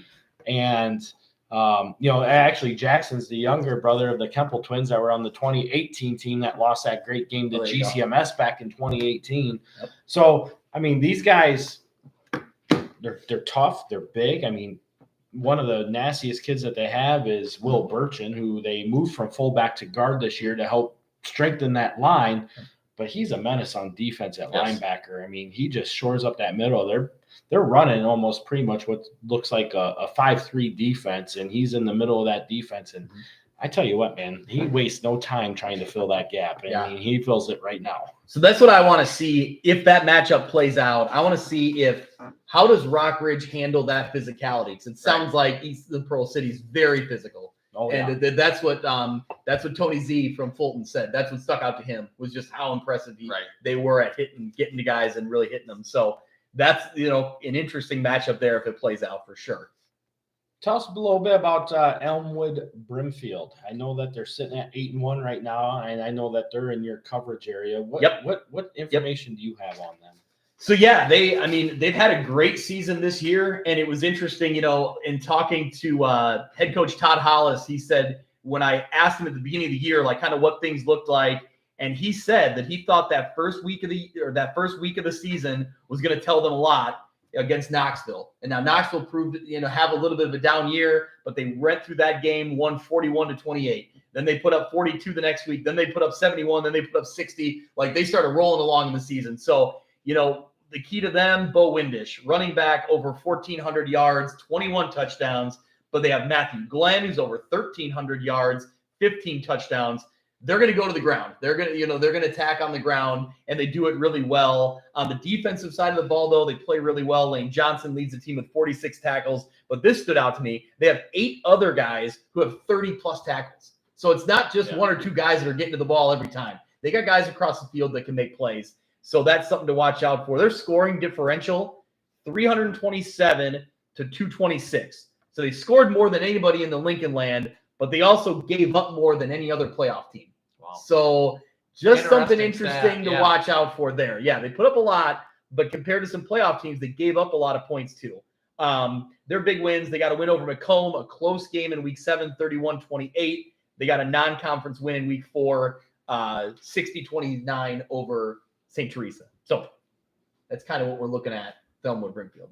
Awesome. I like it. All right, let's move into Class 3A. I know that we're running a little longer in the mouth than what we thought we would be. There's a lot of stuff to cover, and clearly we got a lot of information. But let's move into Class 3A. We got about 13 minutes before they start releasing brackets here, and we want to make sure we're on time for those bracket releases. But there's a lot of stuff that we still want to cover and talk about with a lot of these teams as well. So Class 3A, obviously, we're looking at 2 teams that are been most notably talked about the most, and that's Byron and Montini Catholic. And I remember back in week 5 when I started putting off playoff projections out there that Montini Catholic, I had initially started at 4-5. Then I had them in at 5-4. Then I had them in at 6-3. And here they are at 7-2, guys. Yeah. What do you think about that? I think the only winners in 3A is Dupec, because Dupec got on the other side of that. Unfortunately, you're going to see probably the best game in 3A in round 2. And, that's one of the negatives about sometimes how everything and the seedings are. But it's a system, and there's no, how it's done is how it's done. But to see that in the second round is kind of a disappointment. That needs to be a semifinal type game to go to state or something like that, not a second round game. I think if it plays out that way, the only people that hate it are Byron and Montini. I think everybody else. Well, that's what I mean. For up in our area, the winner of it then is Dupec, because they got a road of not meeting those 2 teams till the semifinal, and those 2 teams have to play each other at Montini if they both win. Yeah, that'll be the big thing. Where they had to go last year. I'd say they went there last year and won, but that's what's tough, is just that. I mean, you don't want to go there, right? No, I don't know. I watched that. If you watch that game against Dixon, there's 0 quit in that Byron team, and that was one of the best games I watched. And I turned it onto our TV and watched it, and just athlete after athlete, and I don't know. That is a team that you just watch and you just take a step back. It's like what we talk about with Camp Point Central, Lena Winslow, the teams that are really well coached and they just have the players are in the right spots and they execute all the time. Right, absolutely. I mean, you take a look at what Montini Catholic has. Coach Bukowski got back to me with some information. Their quarterback is Israel Abrams. He's thrown for 1,124 yards and 13 touchdowns on the season. Their backup quarterback, Gaetano Carbonera, he's thrown for 289 yards and 4 touchdowns as well. So obviously they got some depth there. Taking a look at running backs, Jeremiah Peterson has 318 yards with 7 touchdowns. JoJo James has 267 yards with 2 touchdowns. So they do a good job of spreading the ball out. Leading receivers are CJ Harkins and Santino Florio, both over 350 yards receiving with 10 combined touchdowns as well. So just all in all, I mean, they're definitely going to be a hard out. Obviously, their schedule says everything. I mean, it's pretty intimidating when you look at it. I mean, I mean, who they beat? St. Lawrence. Yeah. St. Lawrence was in the 4A title game. 4A title game last year. They beat them 28-3 last night. You know, so I mean, in their losses, they lost to Chicago Maris 21-6, and they're going to be an 8-1 team in the 8A playoffs. And they were a top 10 team in Oak Park Fenwick lost to them 14-10. They'll be in a 7-2 team in the 7A playoffs. I mean, Fenwick was at state just a couple of years ago. So I mean, their schedule, it does. Hey, you gotta love the Chicago Catholic League. I know I do. We do. We do. Well, I don't like the waiver issues, right? I mean, I've let that be publicly known. I'm not a fan of private schools, non-boundary schools getting waivers. We had a multiplier. Yeah. It seemed to, when it got implemented back in 2005, it seemed to be working. Mm-hmm. In 2011, for whatever reason, some genius said, hey, well, we're not winning games. Can we go down? And somehow that proposal got passed, but it was on a 6-year thing. Then in 2014, it got changed to a 4-year agreement. Now it goes with the enrollment cycle, and you got to win 3 playoff games. And if you don't win 3 playoff games in that 2-year enrollment cycle, you guys aren't good enough. You guys can drop 2 classes. What the hell? Yeah. I don't know. I just like consistency. I'm still not betting against Byron, guys. I'm just not. So let's talk about Byron. Obviously, obviously the big gun was Caden Considine. Been out since week 2. Came back, had a huge impact in that game against Dixon in week 8. His rush for an eye-popping 214 yards and 2 touchdowns going into week 9. Well, yeah, but if he's healthy now, like that's all that matters. Well, that's what I'm saying. I mean, I'm not putting him down. We all know what kind of athlete he is. Yeah. It's just the fact that these guys were able to play at the level that they did, even without him. And then on top of that, you had Caden McGough filled in for him. And Coach Boyer said that he was one of the biggest improvement type players for the Tigers this year. Going into week 9, he's ran for 579 yards and 12 touchdowns, right behind halfback Braden Knowles, 651 yards and 14 touchdowns. So he definitely helped continue to raise that bar level for Byron, and they just had that next man up mentality that you expect out of championship quality teams. I think what you're going to get. I think the X factor for them, and when they get to Montini, will be the quarterback play of Talbert. Yep. Yes. You watched the championship game last year, and you seen it. Freshman who? Yeah. and then the Dixon game, he had a touchdown called back, but it was just he had a big pass at the end of that game down the sideline. He will be the X factor when it comes to Montini, because Montini is a group that can stop the run, right? They're going to have it. You're going to have to make a big play, either throwing the football or a quarterback outside the with some type of fake, and he will be the X factor in the game against Montini. Now they got to get by round 1. I get that, but you're always talking hypotheticals when they play. Yeah. Sorry, I'm just looking at the commentary on here. Oh, Mitch. Hi, Mitch. How you doing, buddy? Man, I think the other key though for Byron is getting Considine back on the defensive side of the football as well. That is huge. Absolutely. I mean he runs that defense. Yes, he really does. I mean, we talked about linebackers that can read an offense and be able to fill the gap, and Considine does that. I mean, he's awesome. So some other guys that Coach Boyer was talking about being, most improved was Dawson Criddle and Cade Polish too. Obviously, his keys to the game are run the ball and play defense. Keep it simple, right? When they say that, it's like, man, I think I can coach football. When it's that easy. It's that easy. All right, let's talk about Dupac. Obviously, sitting at a probable 3 seed here at an 8-1 record. You know, going into that game last night with Seneca, a lot of people were like, can they play with them? Seneca's ranked, what the AP have them at, 5 in the state rankings, I think. But when you take a look at Max Prep ratings, Cal Prep's ratings, the ratings say Dupec was better. And by God, those projections came to true fashion last night. He gets it all the time from people about Max Preps this and Max All Preps the that. time. I love it. And I will sit there and debate it. You know, actually one of the guys that we usually have on the show, Greg Pruis, he's the one who got me onto the whole Cal Preps thing years ago.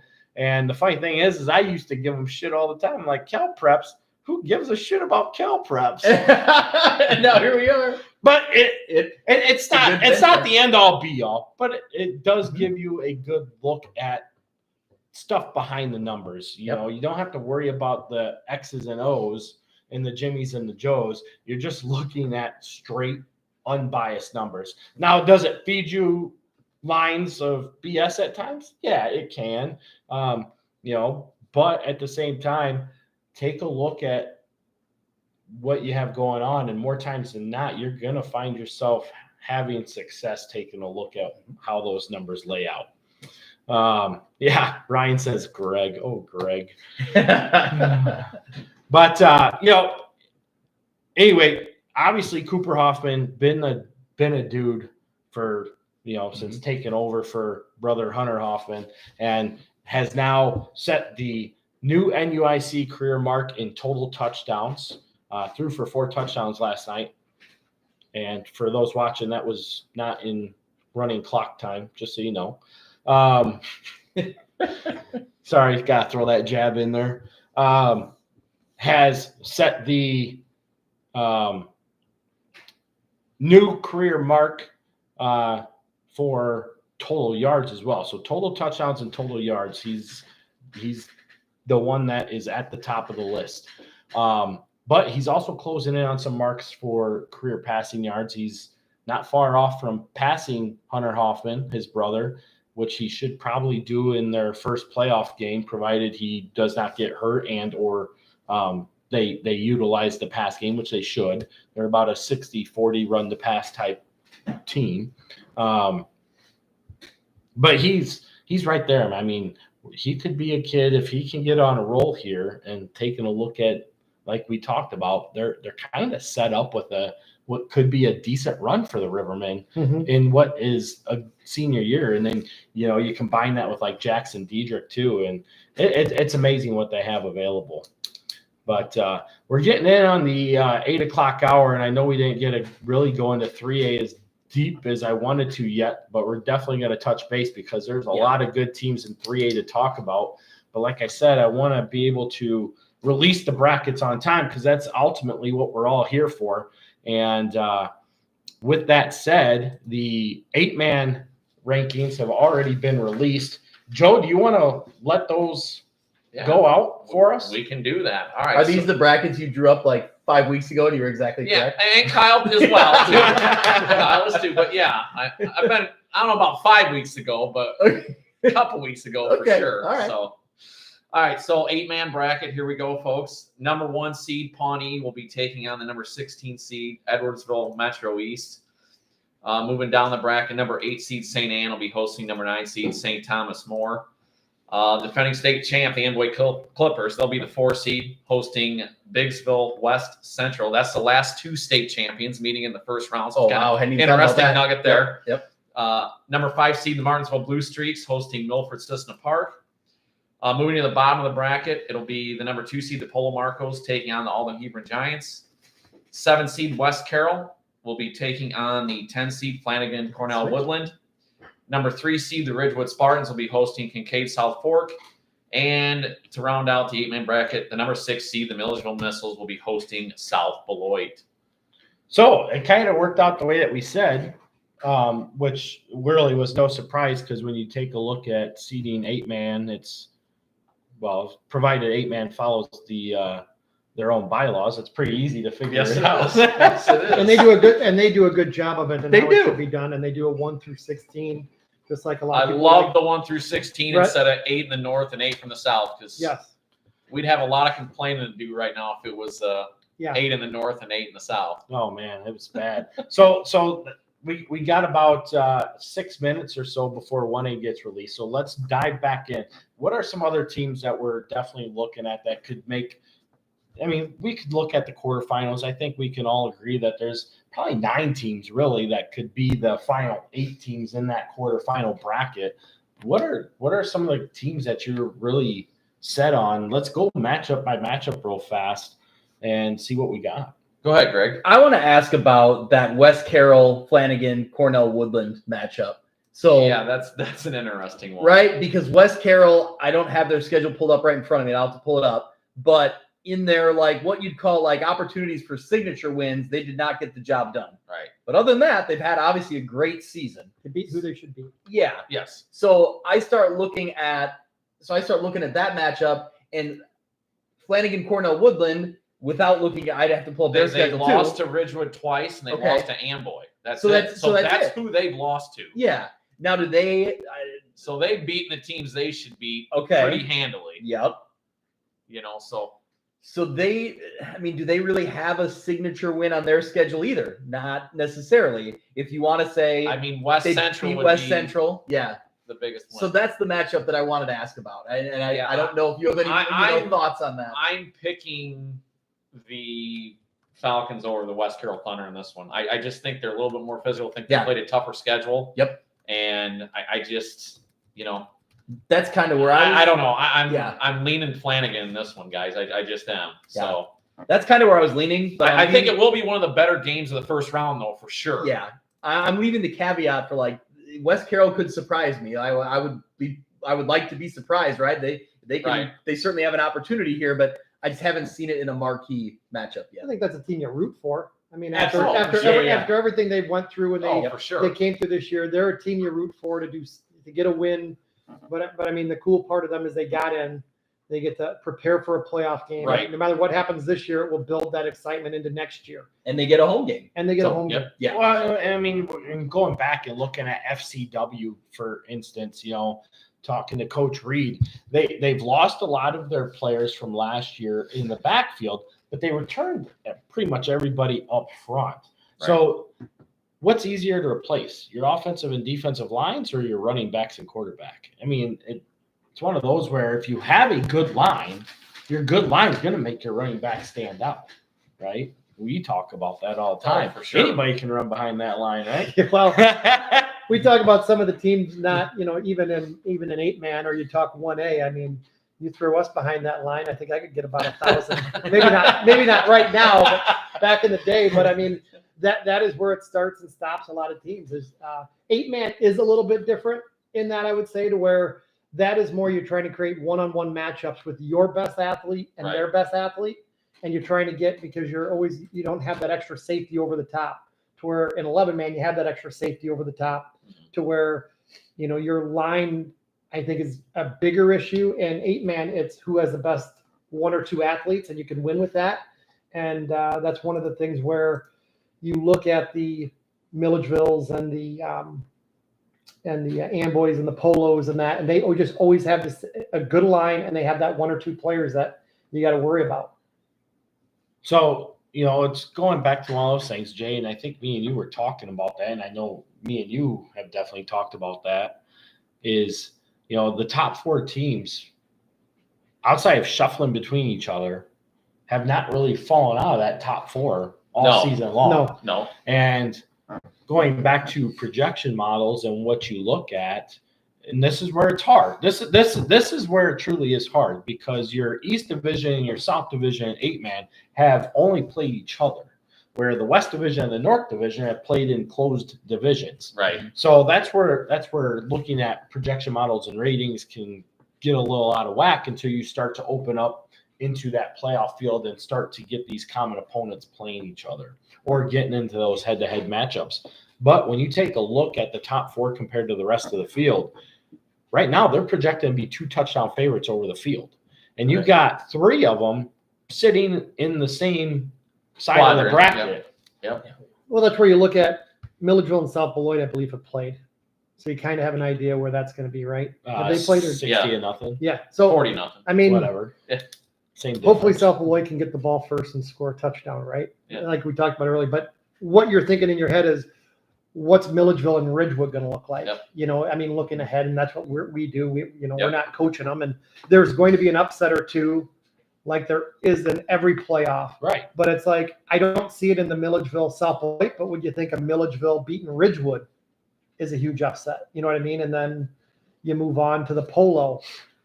So that's what I'm looking at, and then like I said, looking up, you're rooting for West Carroll against the FCW, who I don't know much about. And then, Polo has been Polo. Polo's going to Polo this time of year, So we say. Yeah. Right? So Yeah. guys, Polo's Polo. I would say, Kyle, you're talking about those top 4 teams. We're talking about Polo, Amboy, Milledgeville, and Ridgewood. Correct. If you're going to be a team to make it to the state championship game in Monmouth or win the state championship, you're going to have to beat 2 of those teams. Yeah. So how many teams can we look at other than those 4 that could do that? Well, I mean, I mean, Not Amboy, though. Amboy won't have to. meet the Amboy other would two only have to be one of them, correct, to win a state. to win state. That is Right. true. so But anybody else, then that's where I look at. So you got the 1 seed in Pawnee, right? yeah, You got the 1 seed in Pawnee. Can they be the guy No. that can upset the apple cart? yeah, And I mean, like I've said before, they have the skill set. They have the skill set. They They got do. the quarterback, they got the running back, they got the receivers. But what I looked at when I watched their game, the game against Martinsville, that it was a sloppy first half, and then they exploded in the second half. But the thing that stuck out to me most is the line play on both sides of the ball, to me, did not necessarily match up with the line play that we've seen out of Milledgeville, Polo, right. Ridgewood, and Amboy. And that's what I'm saying is, you can have all the skill guys you want, but if you don't have a line, you might get lucky, but at some point in time, that line's going to take control. Right. It usually does. 9 You times can out beat of the 10. bad team just like anything, but Right. Yeah. So, anyway, that's where I'm looking at. I think we're getting ready for the 1A Yeah, release 1A here. has been released. Yeah. Yep. So let's go ahead. You got that pulled up here? Yes. Don't go off of that one. Oh no, you got the Oh, you got that's the new right. one. Give me the I new do. one, There we go. the latest one. All right, top seed Leroy Panthers will take on the 16 seed Aurora Christian Eagles. The 8-9 matchup is Anawan Weathersfield is the 8, Rockford Lutheran Crusaders the number 9 seed. The number 413 Rushville Industry at 8-1 is 4. They host Ottawa Marquette at 5-4. The 5 seed Stark County will host Galena, the 12 seed. You have number 2 seeded Lena Winslow will be at home against the 15 seed Clifton Central Comets. 7 seed Princeville Princes at 7-2 will host the Stockton Blackhawks at 6-3. Gibson City Melvin Sibley at the 3 seed will host number 14 Salt Fork Storm, and the number 6 seed Newman Central Catholic will host the number 11 seed Hope Academy at 5-4. So down in the southern half of the bracket, as we've talked about, the top seed Althoff Crusaders, they're 9-0. They will host DuPont as the 16 seed. The 8-9 matchup, Winchester West Central will take on Carrollton. Number 4 seed Casey Westfield will host the number 13 seed Route Rockets. Number 5 seed Greenfield Northwestern will take on the 12 seed Brown County. Number 2 seed Calhoun, the Warriors, will host the 15 seed Central A&M. You have the 7 seed Cesar Valier Red Devils taking on Red Hill Salukis. 3 seed Camp Point Central will host the 14 seed Nokomis Redskins, and the 6 seed Cumberland Pirates will host the number 11 seed Tuscola Warriors. All right, so we got a little bit of time to kind of break down this bracket here real fast before they release Class 2A. What are some of these round 1 matchups that kind of stick out to you the most? I'm looking at this path myself personally. I'm looking at the path of the Galena Pirates sitting at the 12 seed. I love the draw here for Galena, guys. I really think they got a chance to get to the quarterfinals here. I could see them getting a win over Stark County and then, beating the winner of that Rushville Ottawa Marquette game. I like Galena's chances here to get to the quarters and see what happens after that. I'm interested to see how Marquette goes up against Rushville Industry. I think Rushville Industry is a good team. Now, in the Lincoln Land in general, are they as strong top to bottom? I don't know. And they're a team that, hasn't long-term been a dominant program. They were struggled the last couple of years. They had really good lower class talent, and now they're all here. They've now arrived on the varsity level.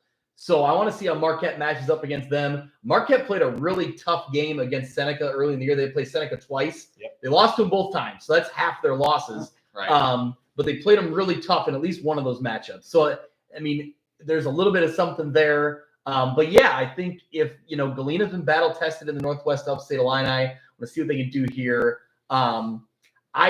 I think it's more of a toss-up game between them and Stark County than maybe you guys indicated. I like what Stark County has. I think they're pretty balanced on offense, and I think they do a lot of things well defensively. This is a team that's kind of been intact for the last 2 years, and they were a talented group a year ago as well. So Jeremy just asked, is Chicago Hope as good as what they were last year? Because that game with Lena Winslow last year was off the rails, which it was. Yes. It was an awesome. Yes, it that was was. an awesome game.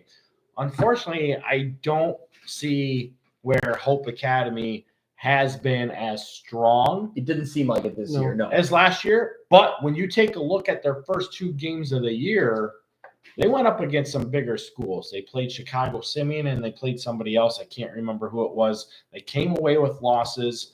They definitely had to battle back from that type of downfall, because at one time they were sitting at 3-4 in order to make the playoffs. So I think that Hope can still be a player, but at the same token, going up against Newman, I saw where Jeremy was talking earlier. Newman's not very big. They're athletic, not very big. Hope is going to be big. They still got some big old linemen on both sides of the ball, and they're able to platoon them. Because they have enough kids out there able to platoon. And I mean, we're talking 260, 270, 280 type guys up front. And while they may not be the best players up front, that's still a lot of load to move. Yeah. I think what I want to see is how Newman can handle defensively. If, I don't know if Hope Academy spreads teams out as much as they did a year ago, but if they do, that's a look that Newman maybe hasn't seen as much out of the Three Rivers. So, I haven't seen game film on Hope Academy, but I know last year, right, they spread it out quite a bit. Oh, yeah, they did last year because they had Eddie Jenkins Jr. Throwing dimes 60 yards down the field. On broken plays where he's running on his, anyway. So I don't know if they do that could pose a little bit of a matchup issue defensively for Newman. But I think that overall, Mike LeMay and that coaching staff is going to get some game film on them. And I totally believe they'll be ready to go in that one. They'll have guys in the right spot.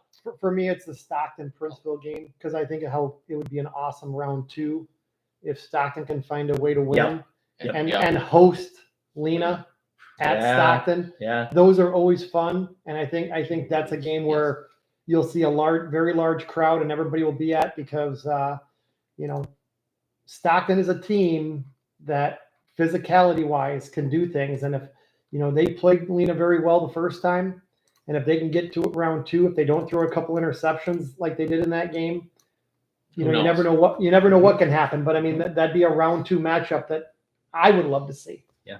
All right, we're going to come back and we'll talk more 1A brackets. I see there's some more questions out there, especially like on the Route KZ game, which I think would be a great matchup as well. And we'll definitely dive deeper into that one. The 2A bracket is just released.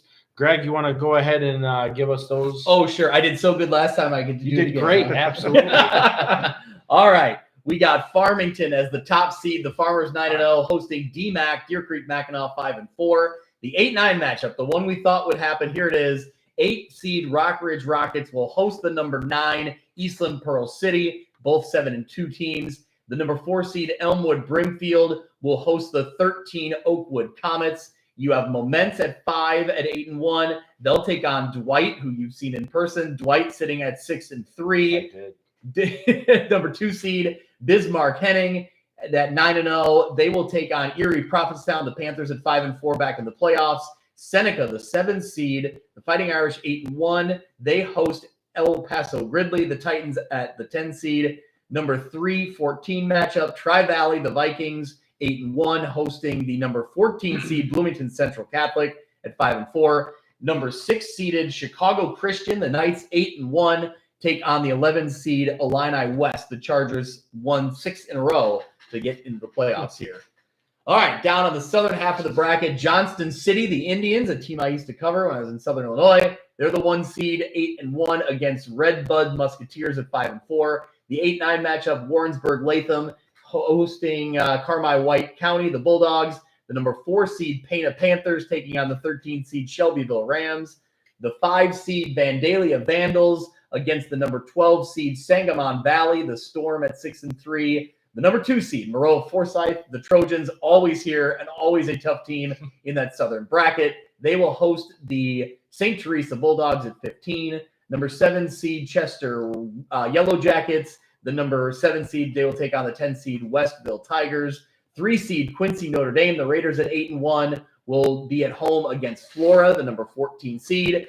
And the 6 seed, Arthur Lovington Atwood Hammond, the Knights, at the 6 against the number 11 seed North Mac Panthers. All right. So obviously some good games there. What stands out to me the most, especially on this southern half, is Johnston City.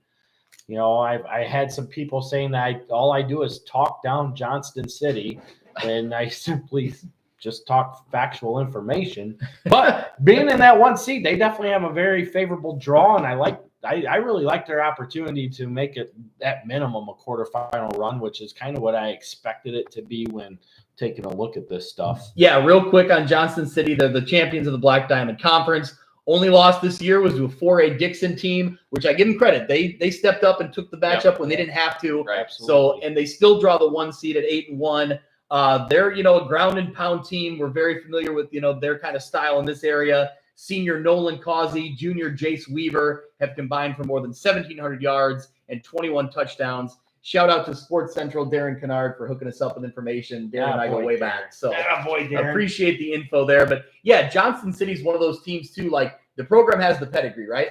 They're in the mix every year. Now, can they make that big run, semifinals, state championship type level? That I think we have yet to prove. But yeah, they're a good team this year, and they got a couple guys who can run the ball hard. All right, we're going to have to come back to 2A because IHSA's jumping the gun already. All right, well, 3A's out. Let's go. Joe, lead us away. All right, so we'll start in the north. Number 1 seed, the Byron Tigers, 9-0, will be taking on Fairbury Prairie Central at 5-4. Number 8 seed, Chicago North Lawndale Charter, they'll be hosting number 9 seed Lombard Montini. The Broncos, of course, we've already talked about them. Number 4 seed, the Princeton Tigers at 8-1, will be hosting the Oregon Hawks at 5-4. There you go, Brock. Number 5 seed, Chicago Marshall Co-op at 8-1, will be taking on Chicago King at 6-3.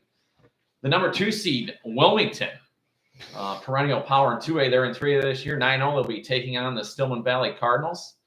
Number 7 seed, Eureka, they'll be taking on the 10 seed Peatone. Number 3, Pecatonica Durand, the Rivermen, they'll be taking on Genoa Kingston at 5-4. Number 6 seed, Monmouth Roseville, the Titans will be hosting 11 seed Paxton Buckley Loda, the Panthers. Moving down to the bottom of the bracket, number 1 seed in the South, St. Joe Ogden, the Spartans at 9-0, will be taking on the 16 seed, the West Frankfort Redbirds, coming in at 5-4. 8-9 matchup, you got Roxana, the Shells at 7-2, will be hosting number 9 seed Tolono Unity, the Rockets. Number 4 seed, the Nashville Hornets at 8-1, taking on number 13 seed, the Olympia Spartans. Number 5 seed, the Greenville Comets at 8-1, will be taking on the Fairfield Mules at 6-3. Moving on down the bracket, number 2 seed, Sullivan Oklahoma Valley, the Redskins, they'll be taking on the 15 seed, the Mount Carmel Golden Aces. Number 7 seed, the New Berlin Pretzels at 7-2, will be taking on the 10 seed, the Benton Rangers.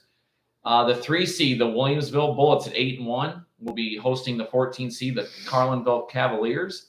And rounding out the 3A bracket, the 6 seed, Monticello, the Sages at 7-2, hosting the 11 seed, the DuQuoin Indians. All right, so there you go. There's the brackets for INFA Class 1A, 2A, and 3A. Obviously, we're getting a lot of comments in our chat section here. We're going to continue to break down these brackets. We also want to come back and visit who our top 5 playoff players were all time, because we did not get a chance to do that ahead of the bracket release, but we're going to definitely come back and talk about that. On top of that, I just want to give a quick shout out to Levi Meyerhofer. He's on Twitter at HS Logos. Yep. And runs the website hslogos.com. He provided that map earlier this year, put it out on all of his social media sites. We were able to get a print of that. I need to do that in my house too. And Looks awesome. get that put up there. So Levi, thank you for that. Outside of that, if you guys have questions, please feel free to put them in the chat. We're going to continue to answer those questions. We have them loaded up all around us so we can go back and take a look at that. In the meantime, we did not get a lot of information on 3A out there, so I'd like to start there as we break down these brackets. And I'll go ahead and lead the way, and you guys jump in wherever you think, but wherever you feel. But what I'm really interested about is this 8-9 matchup in 3A South with Roxana and Tolono Unity. Last year, Roxana was a team that made it to the semifinals. They definitely lost some senior players from last year and going into this season. They were one of those teams that started off 3A this year, very strong in the ratings, and then kind of petered out there. But here they are at 7-2 in the 8th seed, taking on Tolono Unity. And that's the team a couple weeks ago when they were sitting at, I believe they were sitting at like a 4-3 record, and I put projections out stating that they were going to be 6-3, and they still had to play Paxton Buckley Loda and a very, very hot Monticello team. And somebody on Twitter asked me, "You got Tolono Unity going 6-3?" Yes, I did. And here they are. They did it. Their only losses to St. Joe Ogden, to Althoff, and to Bloomington Central Catholic. Now, Bloomington Central Catholic ended up at 5-4 overall, but I still think I like the teams coming out of that conference. When you talk about St. Joe Ogden and you talk about Monticello, Unity, and Bloomington Central Catholic and Paxton Buckley Loda, I just think they've all gone back and forth all year. These teams are battle tested. I like Tolono Unity in that first round matchup. So and I do too. Which leads me to what I'm really looking at is that second round matchup with St. Joe Ogden. I saw where your eyes were going. Yeah. So obviously earlier this year, it was week 2, I believe. Yeah, I just had it pulled up. Yeah. So it was a 24-21 game in favor of St. Joe. Correct. And I mean, we're talking about 2 teams that have a lot of perennial history, big rivals. Oh yeah, huge rivalry. I believe combined they've been in the state championship game 12 times. Yep. St. Joe Ogden used to be coached by the late, great Dick Duvall. Mm-hmm. And he has like 8 there's 8 coaches currently, including Coach Sean Skinner himself, who are on the staff. 6 of them actually played under Coach Duvall. Yeah. The other 2 have been coaching there for 25 plus years and were coaches with Coach Duvall. Yeah. Wow. So a lot of lineage to help continue that legacy of Spartan football on. And then on top of that, Tolono Unity, you have Scott Hamilton there, who's been there for going on the better half of 3 decades. Yeah. Yep. But he was also on the staff of Hardin Calhoun on their 92 and 93 state championship runs. And he has taken Unity to the state title game 6 times. Unfortunately, they've lost all 6 times. But the fact is that they make a lot of noise in that 3A bracket. Both these teams have a large, good football history. That's why I love following the Illini Prayer Conference. Well, and they probably hate that matchup the same way we hate the matchups around here when it ends up being a first or second round matchup of conference opponents, right? Because both these teams probably have what it takes to make a deep run, and they're going to run into each other potentially in the second round. I'm also looking at, then you get a round deeper, somebody's going to run into Nashville, I think. I think they're going to run into Nashville. I do have a little bit of quick info on Nashville.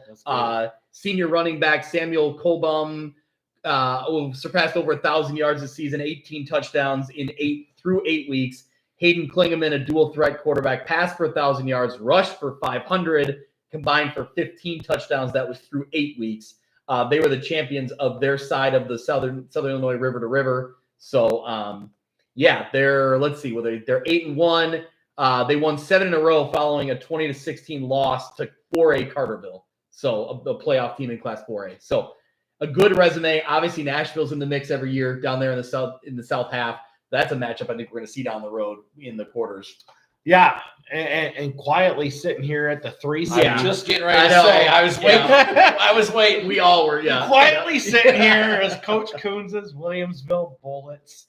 Oh man, I just had some information pulled up from Coach Coons here too. So he's got some guys that they were returning 5 seniors that had been starters on their offensive line at some point in their career. 3 of them started on the 2022 3A runner-up team.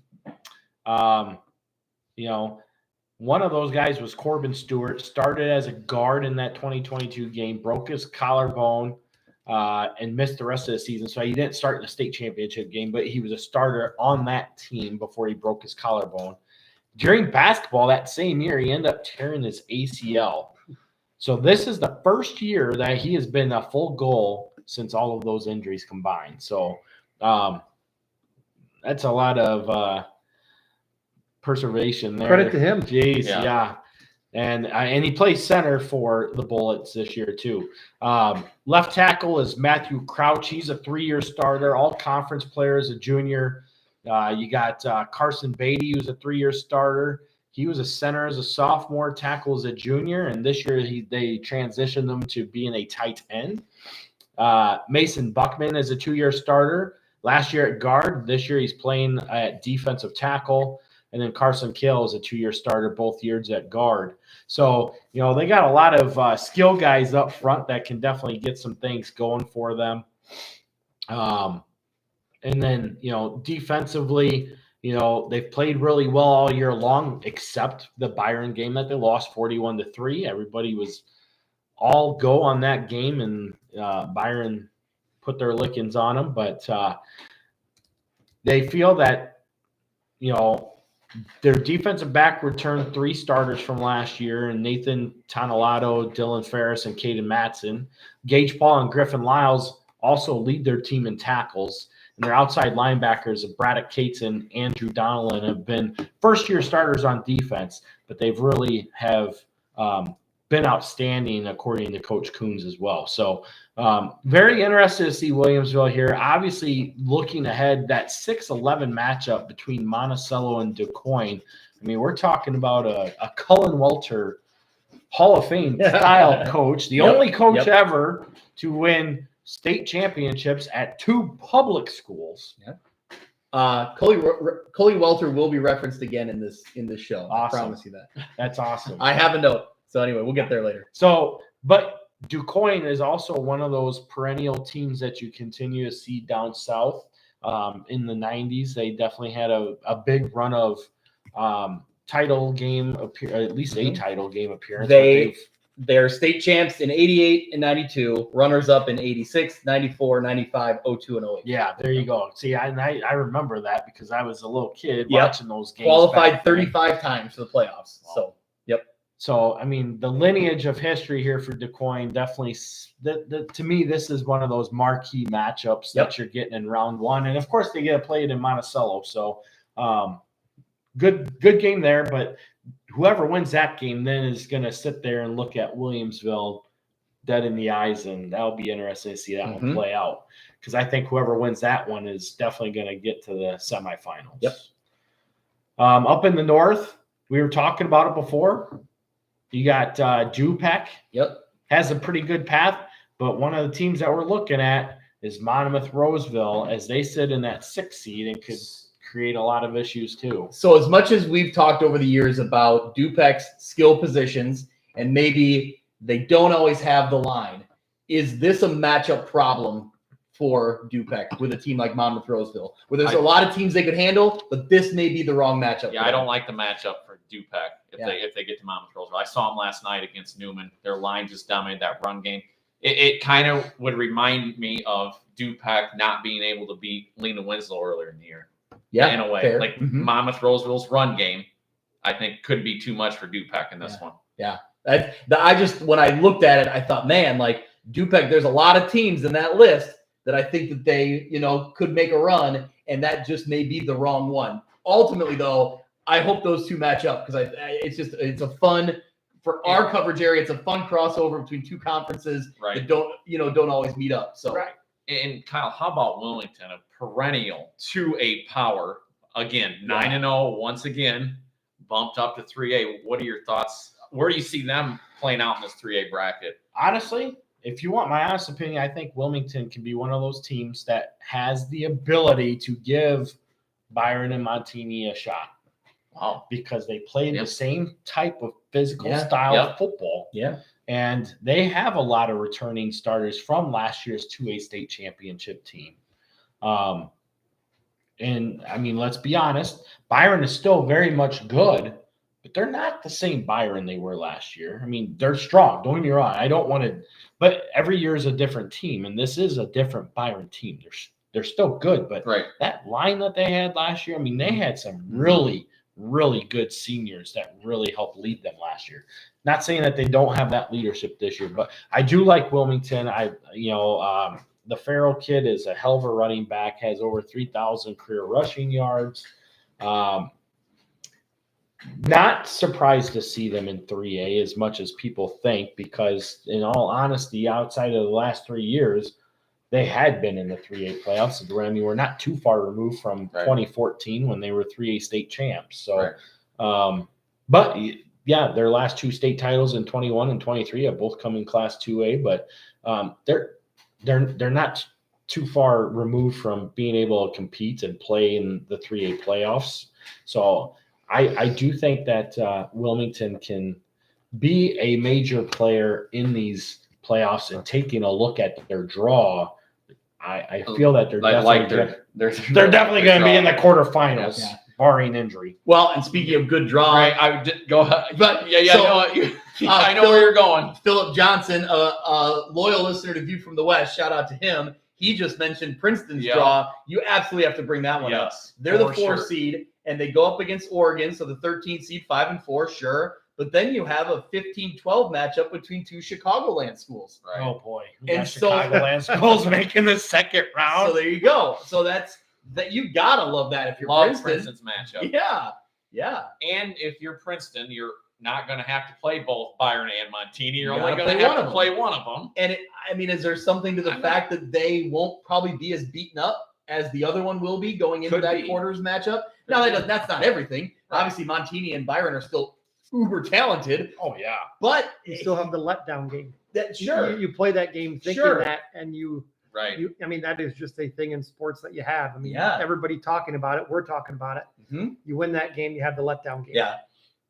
Well, we just asked your coach's perspective earlier. How do you when you get through, it's either Montini or Byron getting through that game. And then how do you instill in 16, 17, 18-year-olds to flip the switch and be like, hey, that was not a state title game we just played? Well, it's always based on matchups. I mean, the first couple of years we made playoffs, we were unfortunately a 5-4. Yeah. So you're 5-4 playing a 9-0. And then the year we make it to 6-3, we get that matchup, and I forget, it's like the 7-10 or whatever under the 2. Yep.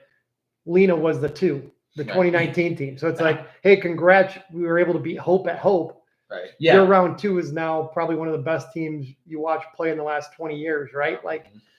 It's all about the matchup and about getting somebody later on and getting through it and getting the confidence through it. And I think that's what you're talking about with Princeton.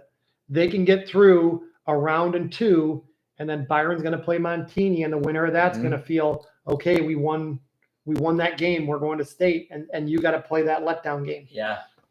The way that bracket shook out is really interesting to me.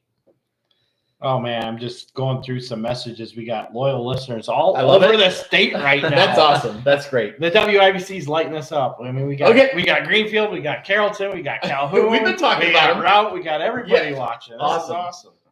Love it. All right, so I do like Princeton. You see, but man, Byron Montini. I know, and so we talked about maybe this Byron team isn't as same as they were the last couple of years. I think the same can be said about Princeton. I don't know if this Princeton team is quite as talented across the board, But the thing you got to factor in is that Noah Laporte hasn't really been healthy all year. Right. I don't know his current status right now, but I think that goes a long way if he's healthy. And if you can get, some distribution to him to break up their run game a little bit. They got the talented running backs in Ace Christensen and Casey Etheridge. Right. So, and obviously they play tough defense. They Coach Pearson will have them ready to go. Oh, So, absolutely. So Jeremy just asked, no IC Catholic in 3A this year. No, IC Catholic did get bumped up after they won Okay. the state title in, 2022? Yeah, because they were in between the two Byron championships. So they did get the multiplier. They are in 4A, but they finished 4-5 this year, and they did not make the playoffs. I was going to say, I don't think they're in, right? So They are that's not in the interesting. playoffs. Yeah. So no IC Catholic in 4A this year. Anyway, moving on. 4-hour bus trips.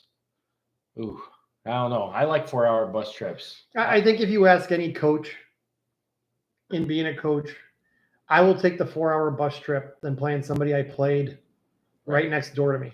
Right. Yeah. Yeah, like I know. I mean, Especially round one. yeah, round one. I think even for the fans, you find fun in it. I mean, that's the fun of it, is trying, and that's what I like about a lot of in the 1A and everything like that. Nobody's really playing anybody they played in the regular season in round one. Round two, you may see it, but that's the fun part of it.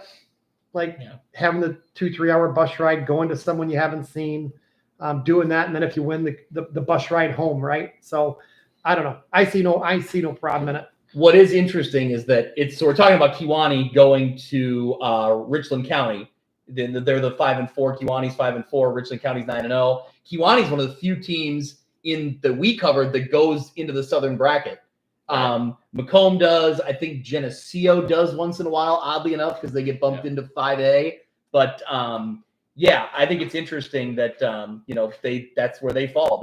Geneseo's actually in 4A. They're in the North bracket. But anyway, Kewanee's one of the few. So Josh, I know we haven't gotten back to 1A yet, and I see your comments here about Salt Fork. So just a quick story about Salt Fork. Coach Joe Hageman is the head coach there at Salt Fork. It's either his father or his uncle has been on staff at Salt Fork for 54 years. One of his relatives, I believe it's his brother, Doug Hageman, I went to college with at McMurray. He was one of our quarterbacks on our football team back then. So that just gives you a little bit of a look at my Salt Fork connection. We do have some Hagemans there from the NUIC area that did, in fact, go to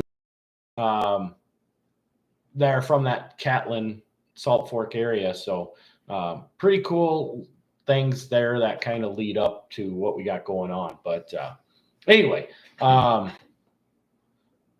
sticking into Class 3A, another question I see here is about Byron being able to roll through Montini. I don't know if that's necessarily going to happen. Roll is a strong word. That would be impressive if that happens. I think that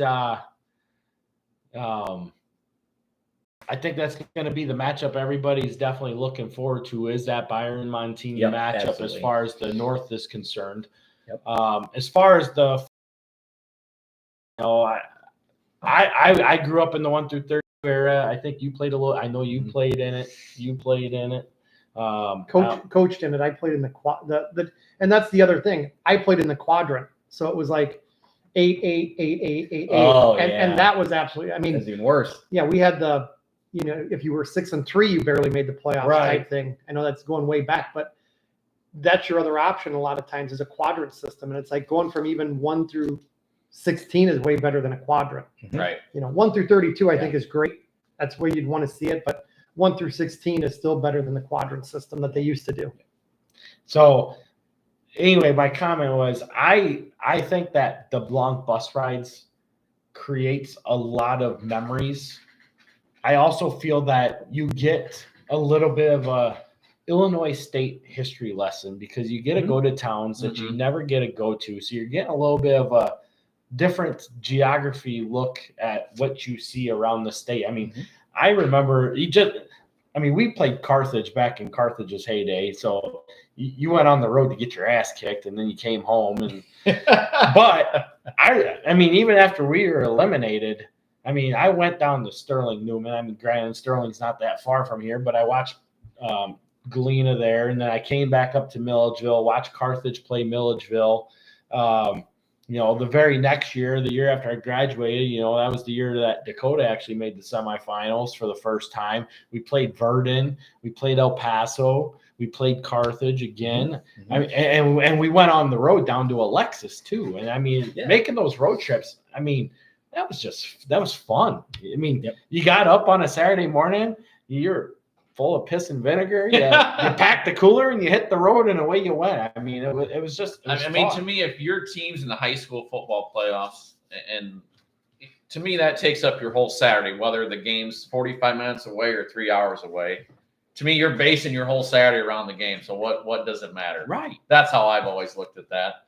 So I mean, so you're in the playoffs, you get it, and football of all sports. It's different than every other sport that we have in IHSA, right? Because you only have a select amount of teams that are making the playoffs. You only have one game a week, and it's on a weekend, so you have the time to do it. You don't necessarily have to stay the night, but the option's there if you want to. I don't know. To me, it's a huge builder of camaraderie, and really it's a memory creator. I mean, it's cool. I like it. I wish we could go back to it. All right, let's take a look at Class 2A again. Where we got here? Class 2A, what we got? I know we saw some big games, and we didn't get a real long time to talk about 2A either because they jumped on 3A so fast.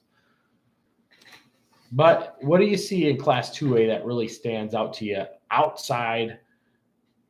I mean, obviously, the big one we talked about pre-release was the potential of a Rockridge EPC matchup. We see that firsthand. And people that are watching, if you guys have any questions that you want to ask about 2A, go ahead and drop them in. We'll be glad to answer those questions. But I'm telling you, I really feel that between this Rockridge EPC game, one of those teams can definitely go on a run. And I'm not talking a small run either. Well, either one will get a home game round 2. And that's always big. Either one will get a home game. No, never mind.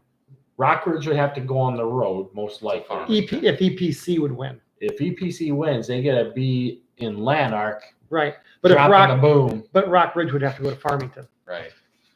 They get to bring the boom if they win. Well, the diesel trucks will baby. Greg, what's your thoughts on that? If Rockridge would beat EPC, they're matching up with Farmington. I know you've got two teams that you guys talk about quite a bit on the View from the West. Yeah. That's a really tough matchup. It's one of those things where I get back to before I saw before the Monmouth Roseville game with Rockridge, maybe I would have thought, Farmington will have the advantage in this one.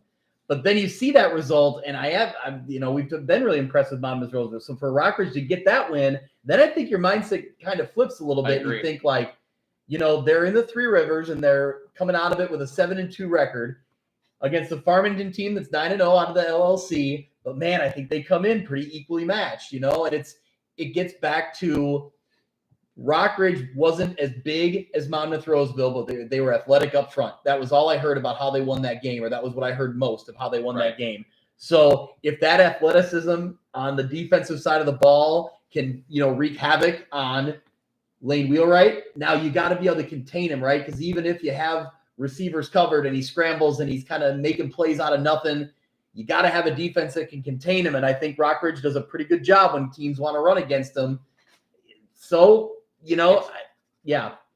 I mean, again, though, you could see EPC winning that first round game, though. And then it's a matchup where how physical can they be against Farmington? Exactly. You're right. So it's really those, that whole. I like what Kyle said, though. The winner of that game is going to give Farmington all they can handle and more, and could make a run, because I think what Kyle's looking at there is you like their chances then in the quarters, I think one of those I teams. mean, I think and one of then- those teams. One of those three we just mentioned end up in the semifinals. I mean, Yes. and then you start With a looking shot at state. with a good shot Right. at state, because I think the team that I would look at otherwise would be the 2 seed in Bismarck Henning, maybe Seneca. I don't Right. know much about Tri-Valley. Do we know how much do we know about Tri-Valley? Well, They're good every year. Well, yeah, I mean, Coach Roop runs the same offense that he's always run, which Yeah. is that option offense. Yep. And I mean, And it can be tough to defend. it's always tough to defend. Yeah. You ask any coach that runs a spread offense, and they run a basic covered 2 defense or 4-3 defense, they're going to tell you that playing a team that runs multiple running backs in a wing T, double wing, power I formation offense, that's the hardest offense to stop. Mhm. Because yes, you can play your keys, but you never know truly where the ball's at. And Yeah. it's easy to lose sight. It's easy to become undisciplined against those teams because you start to chase thinking you're reading your key, and all of a sudden you have a counter coming back at you, and it's wide open for 60 yards in the score. How tough do you think Bloomington Central Catholic is? They're 5-4. Played a pretty tough schedule. I think BCC's tough. I Yeah. really do. Yep. I can, even at 5-4, I think they can definitely be a player Yeah. in this game. I mean, I don't think they got the best draw, but they're 5-4. So what do you expect? Right. You know? No, but I like this matchup. Okay. I mean, if you're talking about low seeds making upsets, I think Coach Brock has a good opportunity Okay. for Yeah. a big upset. I mean, Yeah. we're talking about BCC as a team that, man, at the beginning of the year, we're like, they're a team to watch in the Yeah. Illini Prairie. Mhm. And they were. I mean, yes, they took some tough losses on the chin, but let's be honest, they still beat Tolono Unity, Yep. who is probably the hottest The team we team just talked about. Yeah. in the Illini Prairie right now. And they beat them 20-10. Like, I don't know. I do like BCC. I like Tri-Valley. I think to me, that's a tough first round draw for both teams. Well, and then do they have a good draw then in the second round? I don't know much about Chicago Christian. Well, and that's what Mitch was just asking. What do we know about Chicago Christian against Illini West? Well, in my opinion, the last time I saw Chicago Christian play was 2018 when EPC went in there and rocked their worlds. But that was a different EPC team, and that was definitely a different Chicago Christian team. I think if you're taking a look at this matchup, I think Chicago Christian definitely cruises in this game against Illini West. Okay. I think it's one and done for Illini West, and I think Chicago Christian could provide some fits for Tri-Valley or Bloomington Central Catholic. The only thing I see on Chicago Christian that kind of is alarming to me is they're more of a finesse style team, and we talk about it all the time. I told you to make shirts on it. Run teams win in November. Yep. You have to play physical football in November when the weather gets cold if you want to have a chance to play at state. And when you're a finesse team, you're usually not a very physical team. But I watched Illini West play Tuscola. I really, for the sake of better words, I didn't like the game. I thought both teams looked sloppy. You could tell Tuscola was young. I don't see either one making a deep threat in the playoffs. I don't even see either one really making it out of round one. I think it's one and done for both of them, if you want my honest opinion. But Chicago Christian moving on to the second round is definitely a high possibility. I would say book it, as Shane Cleaver used to say. And, Tri-Valley, Bloomington Central Catholic is going to be sitting there waiting, and one of those teams will definitely bring the hammer to them. Yeah. Yeah. What else was I? Anybody? Go ahead. Go ahead. No, I'm go just ahead. looking around. I'm looking I was around. going to say, I got when nothing you more look at that 2A. 2A North, maybe more than any of the other 3 brackets we've talked about, there are several teams you could make a case for that you could say, I could see this team in the semifinals. Yep. Mm-hmm. Maybe more than any other bracket. You know what I mean? Oh, So, yeah. Because we just had the question. Somebody just asked, You know- "Can Monmouth Roseville do it?" And I would answer that. I think they can. I think they can make a trip to the. Well, that'd be 3A. Oh, sorry. Yeah. Well, I'm in the wrong one. I was talking about 2A stuff. Okay, let me get back to 2A. But you're right. I mean, I could see Monmouth Roseville Yes. making that run to answer that question. Yeah. Looking at I mean, I still like the top 3 we already named: Farmington, Rockridge, Eastland, Pearl City. Yeah, but Seneca, yeah, Tri Valley. Yeah. I mean, yeah, that's true. Yeah. several teams. Mm-hmm. I do. I've said it all year long. With Wilmington getting bumped out of 2A, it definitely left 2A North wide open. Yes. I don't think the 2A field is as deep as what we've seen in recent years either. So it definitely has the opportunity for some of these teams to make deep runs. And I mean, we're talking about like 5 teams in Class 2A, really. Mm-hmm. I mean, but that's where the intrigue lies. So Well, that's the funny thing with the people. It's the same as 8-man. We were talking 4, Yeah, maybe 5 teams in absolutely. 8-man. yeah. It's 4 or 5 teams in 2A, 3A, and even 1A. Right. So the next question is Maroa Forsyth. Are they running through the South bracket? And up until They're my team. yeah, I mean, I like what Josh Joseph has done. I mean, he's put together a program that very few teams across the state can even rival. Obviously, they're going to destroy St. Teresa. They get the winner of Chester or Westville. So Chester is the one team that at the beginning of the year, I put them in my state rankings. I think I had them sitting in my actual poll at like number 3 or 4 to open up the season. And a lot of people are like, what the hell are you doing with Chester? Way the hell up there. But here they are. They're 8-1. Yeah, they lost a tough game to Waterloo, but they were picked to lose that game, and they almost pulled it off on top of it. Do I think Chester can give Maroa a game? I do.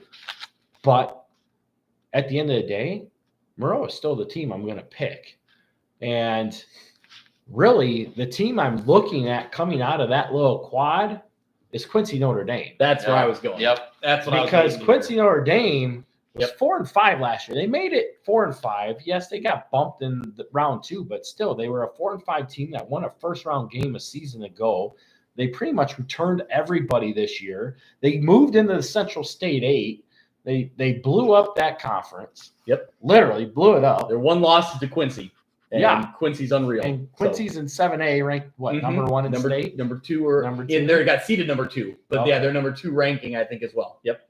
So either way, I mean, the fact that Quincy Notre Dame has some dudes. I mean, I got to find the notes on them because I wanted to talk about them even more. They beat Sacred Heart Griffin by 30. So it's always a good win. Yeah. Yep.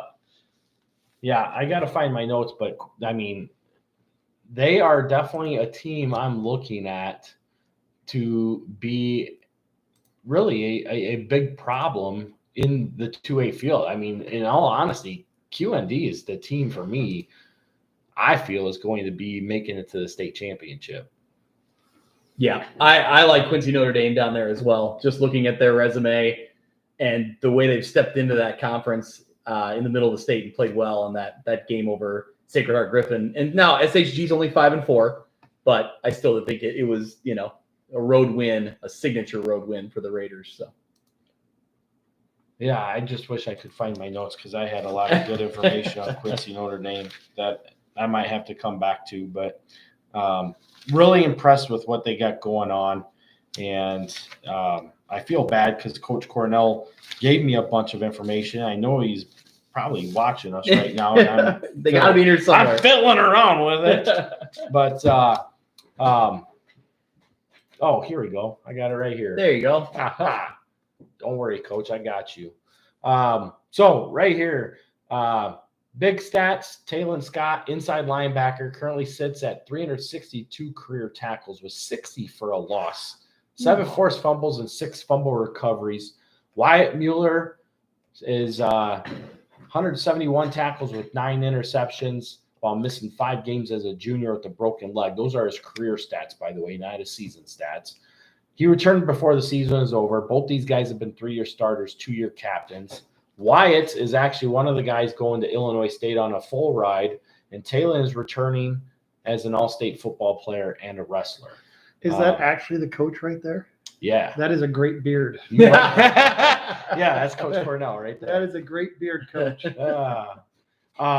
So, obviously first time in the Central State 8. Central State 8 is the home of Sacred Heart Griffin, Chatham Glenwood, Rochester. So a conference that typically puts out state championship quality teams.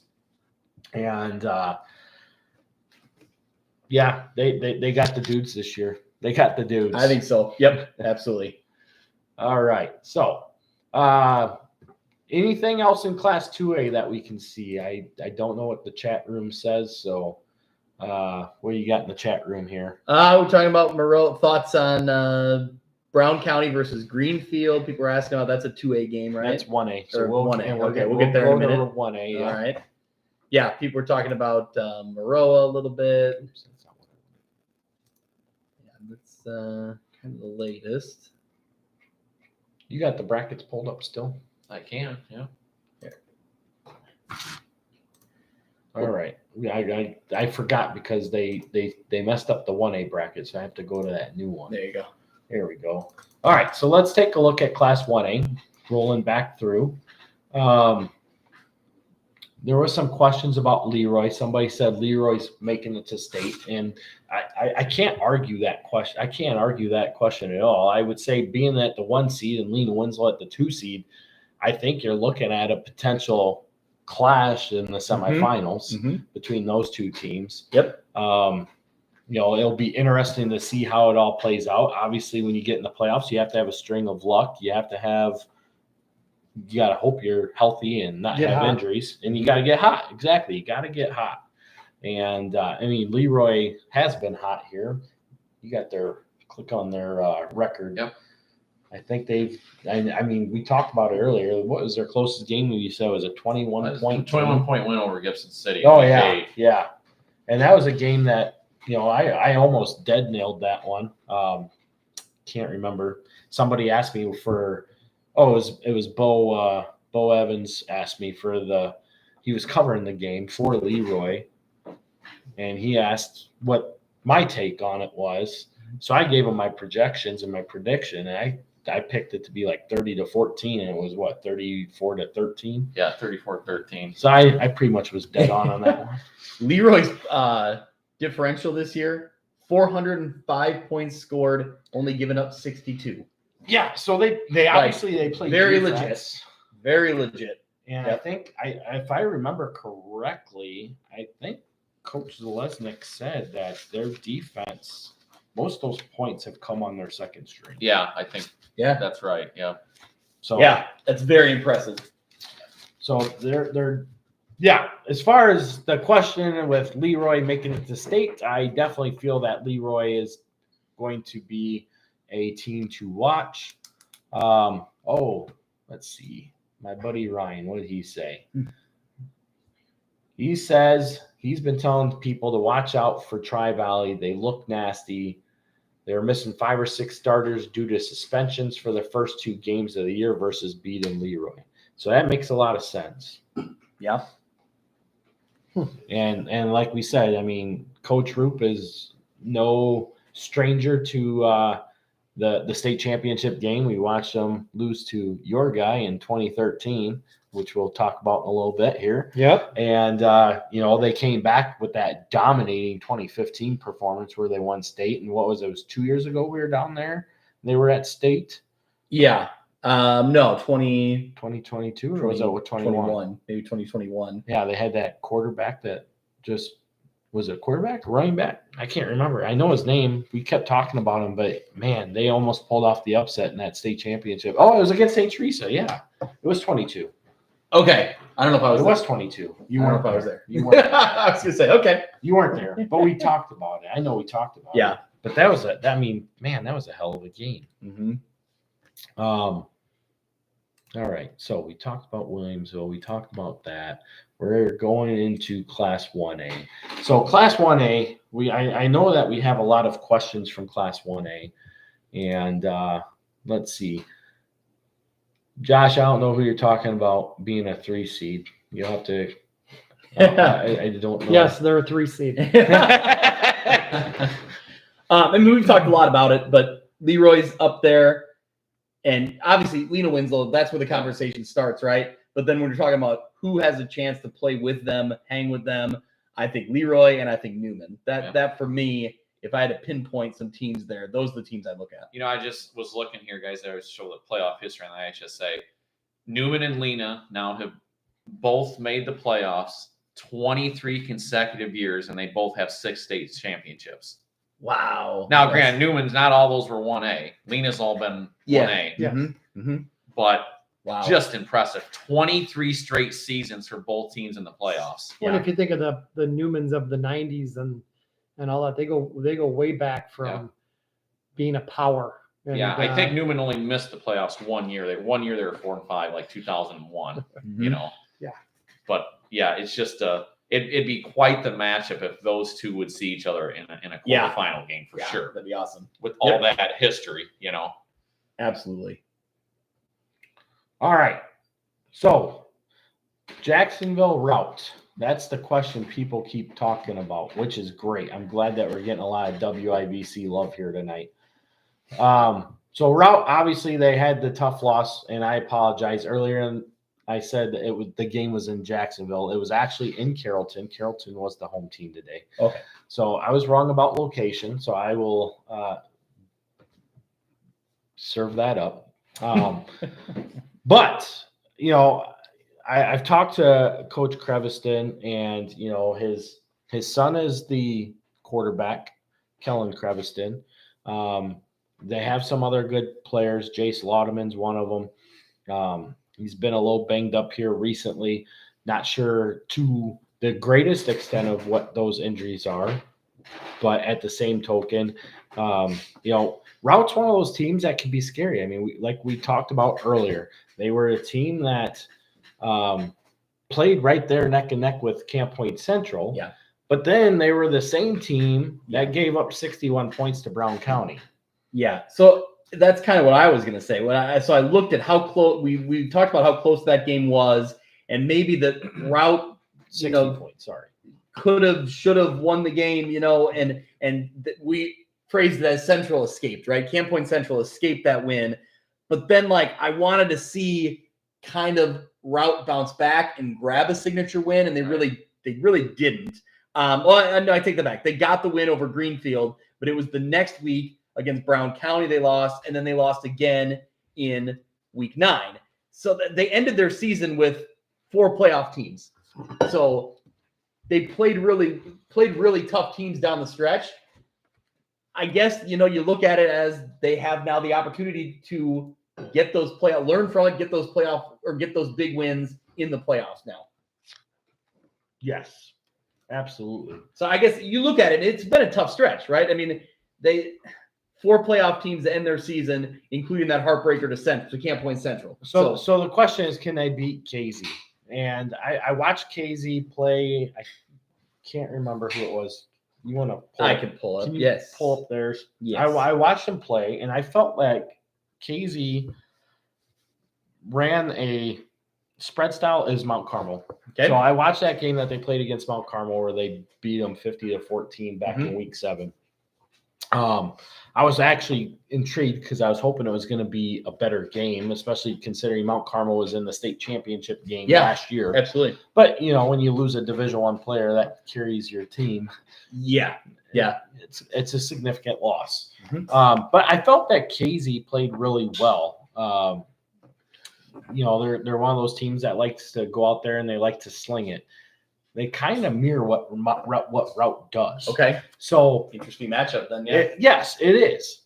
And I felt that Casey, while they play in what I call a very weak conference outside of themselves and Mount Carmel, I felt like they played a really good game defensively. Taking a look at how they got off the ball, they were quick off the ball. They were able to do things. They were able to stunt the gaps, do all that stuff.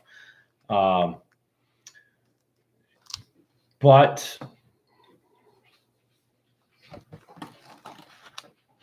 I think if Route can bring the physicality that they did against Camp Point Central, I think they can definitely pull off this upset. At which point, then you're going to play either your conference opponent in Brown County or a conference crossover game in Greenfield Northwestern. I like the teams that have been battle tested, and Route is definitely one of those teams. It's a tough matchup, but yeah, it's a game that they could get, and then it gets then they have, like you said, then they have a chance at revenge against I guess they beat Greenfield Northwestern, they'd have a chance at revenge against Brown County. So, I think another game that you're looking at is Brown County against Greenfield Northwestern. You got two teams there. I don't know if they've met up in the regular season I don't year. think they did, but of course now I got to find their. I know you got to go find them. Here we go. Yeah, they did first week. 6-0 final. Yeah, GNW won 6-0 in the first week. To be quite honest, I think that's a game that Brown County maybe didn't necessarily want, but I don't think they're necessarily upset about that draw. And to be quite honest, Brown County is one of those teams that is starting to, like Jay said earlier, you got to be hot when you're going into the playoffs. And they're one of those teams that's starting to get hot now. And I wouldn't be surprised if you see an upset right here. Yeah, I could see that. And it's, for Brown County, and if it's a rematch with Route, it's hard to beat a team twice. So then you get into kind of all those kind of head games that we've talked about earlier in the show. So So I'm definitely intrigued in that matchup. I think that would be a good one. Route KZ is definitely a game that I think that those Rocket fans definitely should make that road trip to KZ. It's a pretty cool looking place to play. And it's really not that far of a drive. I only think it's like a 2.5 hour drive or so, something like that. But either way, I think that would be a fun place to go watch a game. Calhoun, on the other hand, one of those teams that we were talking about having a path, right?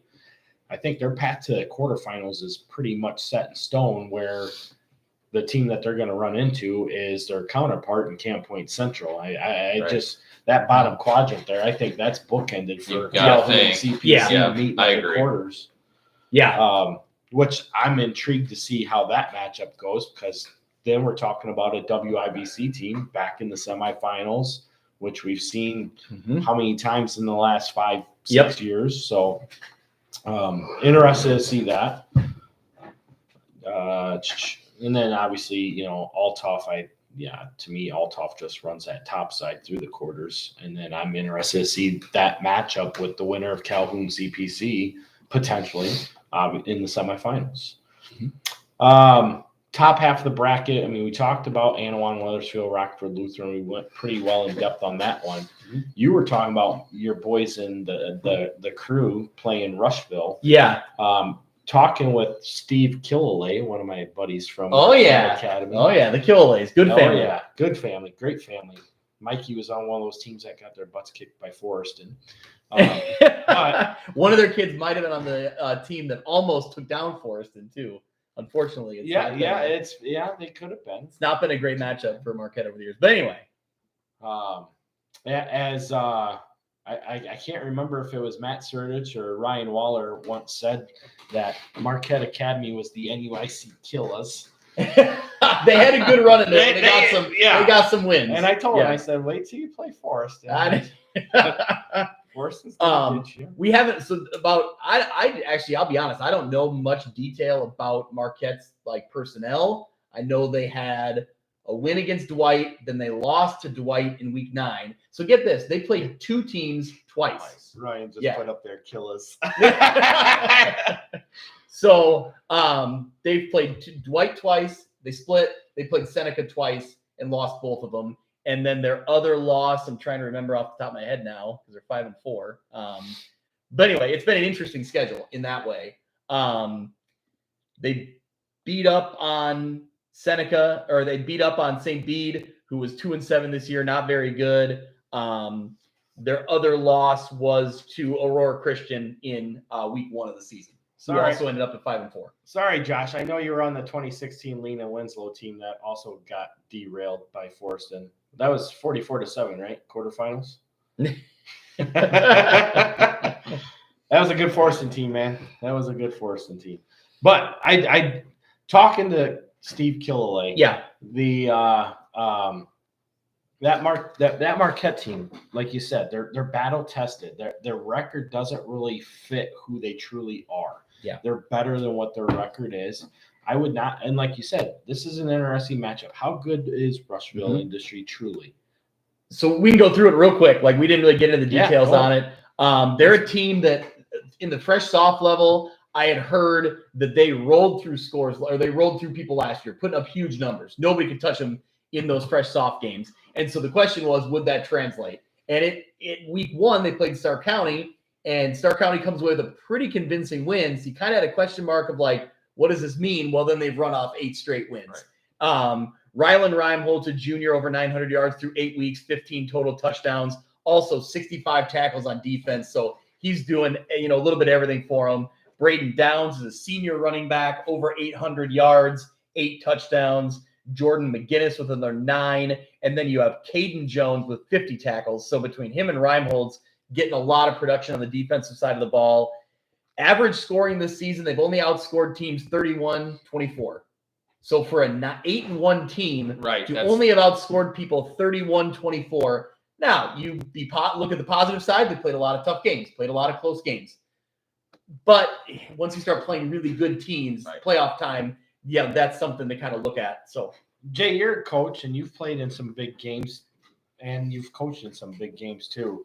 I mean, when you take a look at stuff like this, what's your instincts? Well, how do you look at it? How do you break it? Well, now we're looking at it a different thought, and we talk about all these other teams, but again, your eyes always go to who's been there, who's done it, who has a track record of it, right? Until you start doing it year after year, you just think, okay, hey, great, they made the playoffs this year.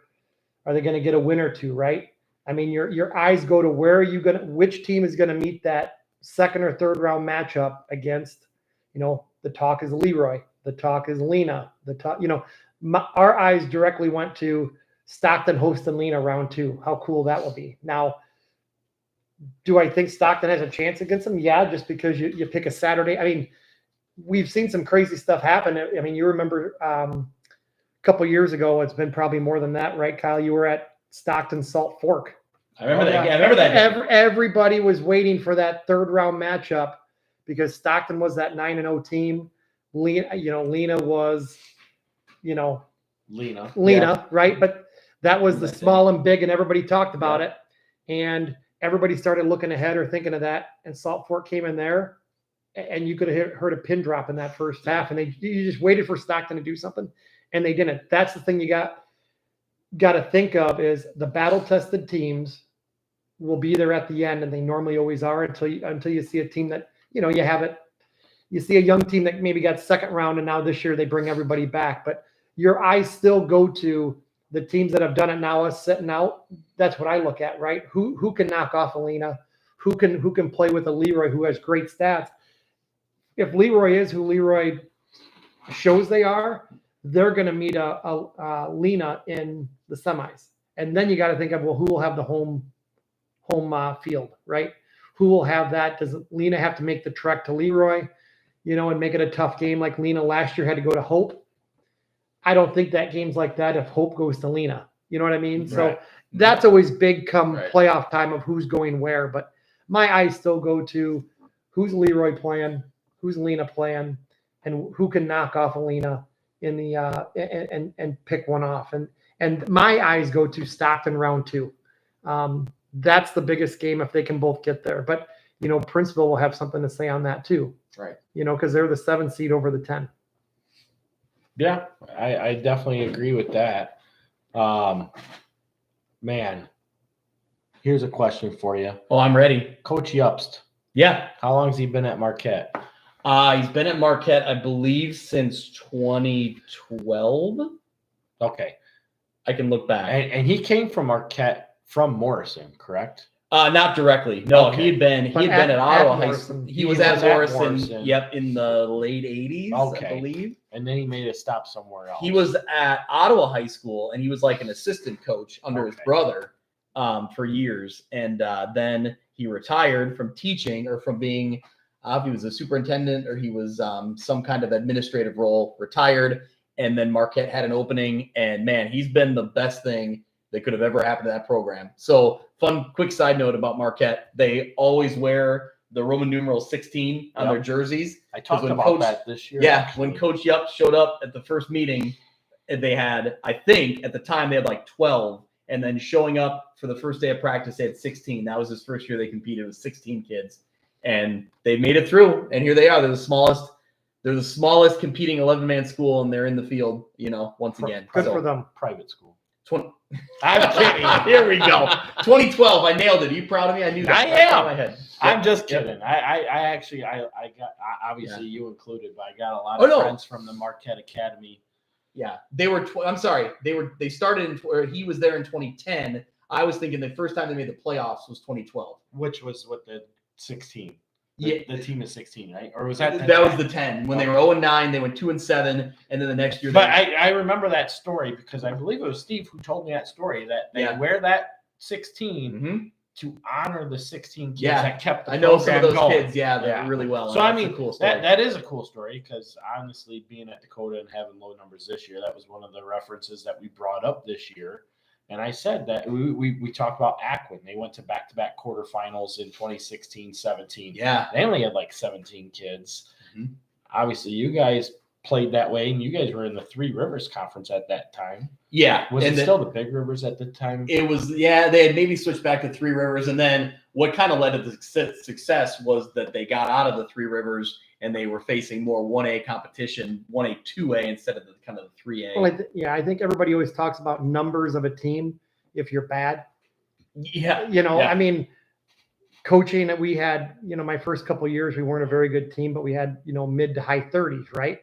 And then my last year, 2019, was probably our best year. We won our first playoff game, was our best record wise. We had 24 kids. Mhm. I know, but nobody talked about it then because I mean, you got to have the right 24, you got to have the right 11, you got to stay healthy, and that's the biggest thing. I mean, you can get it done depending upon numbers if you got the right group and the right group of parents too. I mean, everybody has to buy into it. Yeah. That's the key. So Mitch had a question. This was going back to Class 2A, but Mitch's question, it wasn't really a question, it was more of a statement, but he's really excited about the Lane Wheelwright and Cullen Schweigen matchup. Probably two of the best.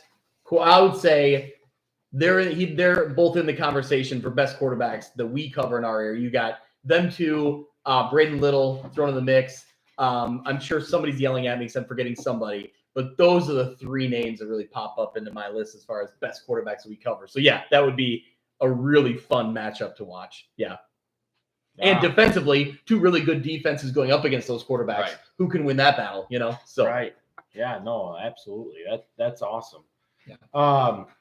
Taking a look at some other things here. What else do you guys see that sticks out to you? I mean, GCMS is a team that we've talked about in years past. Are back up into that realm of being a good team. Obviously, they got kind of rolled by Leroy here a couple weeks ago, but they got themselves sitting in a pretty good area. Yeah, that possible Newman Gibson City matchup in the second round. That would be a really fun matchup. Those two teams met. Gibson City won those two state titles back in, 18 and 19. They beat 17, Newman 18. both years. Yeah. Okay. One in the semifinal at Gibson City, and then one, I think, in the second round at Newman. Yep. So those two teams have a little bit of recent playoff history against each other. Yeah, I can see that matchup happening. The winner of that game getting to the quarterfinals to play Lena Winslow, and if it really goes to fit form and fashion, that game would be in Lena. Okay. Yeah. I feel about every year I end up making a trip to Lena in about the quarterfinals, semifinals. It's about my annual trip this. I was gonna go because I was talking to Matt Lightson and Jared McNutt last night. Jared McNutt, obviously a head coach at EPC, and he's got Lightson on staff. And I was in Lanark last night for our game, and I was talking to him. I'm like, well, I guess I'll see you guys next week. He goes, what do you mean? I'm like, well, I was planning on going to your game if you guys have Rockridge, which is what we're potentially looking at. Yeah. I said that would be awesome. Well, then Clifton Central decides to ruin the party, and Matt Surdich is coming all the way up to Lena Winslow.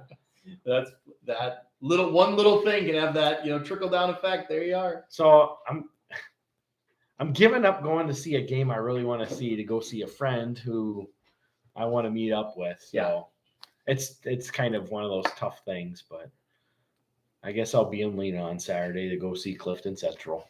There you go. You're a good pal. A good friend. Good friend. The funny thing is we've talked for years. We've never met in person. Oh, really? Oh, yeah. Oh, that's pretty funny. Okay. There you go. Yeah, we've been talking with each other, probably since 2014, 2013, something like that. Yep. So, Jay, what's your thoughts on a coach? Real quick here. A lot of teams get to this part of the season. They want that Saturday game. Were you ever a fan of the Friday night first round, or did you want that extra day? Good question. I'm a partial Saturday guy. Yeah. I don't know. I just think it's the playoff atmosphere. Mm-hmm. We always fight that now because in Orangeville with no lights, we play all of our games on Saturday. Right. And you can take some negatives with it. I think it's a positive. But I think a Saturday playoff game for especially teams that don't normally play Saturday, I think it's just a cool thing for the kids to have that extra day to play that Saturday afternoon. It's just a different vibe. Yeah. I don't know. I mean, I always enjoyed it. I mean, there was nothing cooler than I just remember us going into Chicago Hope in 2019, and we were the underdog, and we went there, and just that experience was probably the coolest thing for me as a coach, and the coolest thing for the kids going downtown Chicago, getting dropped off. Yeah. And if you've been there, it's a experience in itself. But that's the cool thing about it. I think a Friday just feels like another Friday game. I mean, you think of back. I mean, when we're talking about plays from the back in the day, I may be wrong, but it was something like this back in the 90s or late 80s. You'd play on like Wednesday. Until 93. Yeah, you'd play you'd play like 94 was the first year it wasn't on Wednesday. Yeah, you Up play until like a 93, Wednesday. you played Wednesday, Saturday. And then you play on Saturday. And it's like you play like 2 games in a week, which is now like crazy, right? You play like 3 games in 8 days. Right. Yeah. So it was like the craziest thing. Like, the parents come out Saturday night like they still do, and you were playing on Wednesday. Yeah. So that's the crazy thing about it. But I just think the Saturday afternoon atmosphere, there's nothing like it for playoffs. For the first round, I always know Saturday 1 o'clock guy. So I was going to say, what's interesting though, Forston is always a night. I don't mind that. Marquette and But Coach it's Saturday Yarks night. always wanted the same routine. So if he had his choice, he always wanted to keep the same routine every week and keep that at least the first round, Fridays at 7 o'clock. And you could always count on that one. I know Jade Nord from Stark County. He's been there. A big Friday night He guy. was always, he always wanted Fridays at 7. So I was talking about Forston. Coach Diddick was that way. He was always big about keeping those guys in routine. Mm-hmm. And that's why they've always, whether it's Friday night or Saturday night, they've always pushed for the night games just for that purpose alone. Even later rounds, they play Saturday nights. They like 5 o'clock. Yeah, it always has to be like they go late, and then somebody wants to go early, and then you got to meet. Make IHSA. You got to meet in the middle. Which I like. I like that. I wish we had some teams or coaches that are like, that was hey, let's kind of what I was out. getting at Because we can get bigger gates that way. Well, it's great. Exactly. It was great for me, like covering for local TV. Like I could go to a game at 1, and then you really didn't have to hustle somewhere else. The other game didn't start till 5. You had a good hour of, you could leave a game early and then get to the next game. And I love get some food, get a The best was when they would do a 1 and somebody would have a 3, and then Forston would have the 7. So going back to that game that you had mentioned about Stockton Salt Fork in 2016. Yep. I started that day in Lanark for EPC. I went to Stockton. We stopped in Lena, and then went down to Forston because Forston had the nightcap. So I was able to pick up 4 playoff games. That's not full games. Yeah. But I was able to pick up a good portion of 4 different playoff games in one day. I mean, and me and Carrie, we still talk about that day. I mean, that was just an awesome day. Yeah. It was an awesome day. Actually, it was 2015. I'm sorry, not 2016. I was a year off. It was the year before I started this madness. All right. So we talked about that. We've talked about all that stuff. So, is there anything else that we have not covered in 8-man football? I think the only thing, and I just had this written on my sheet here, that I think we should just give a shout out for, and it's more for the north side than anything.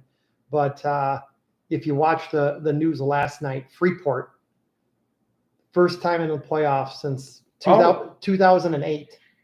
Yeah. And a big shout out to Coach Dedman, because it's just one of those things. I forget what year he took over. It's probably been 6-8 years ago. But you talk about working each year and coming short, working each year and coming short. For them to finally, and I don't know who they got.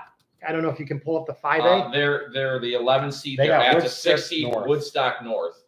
Don't know anything about Woodstock North, but how cool, you put all the work in. Congrats to him and his staff and the kids there that they finally got to, experience one. But I saw that stat last night on the TV, first time since 2008. And they had to win 2 out of their last 3.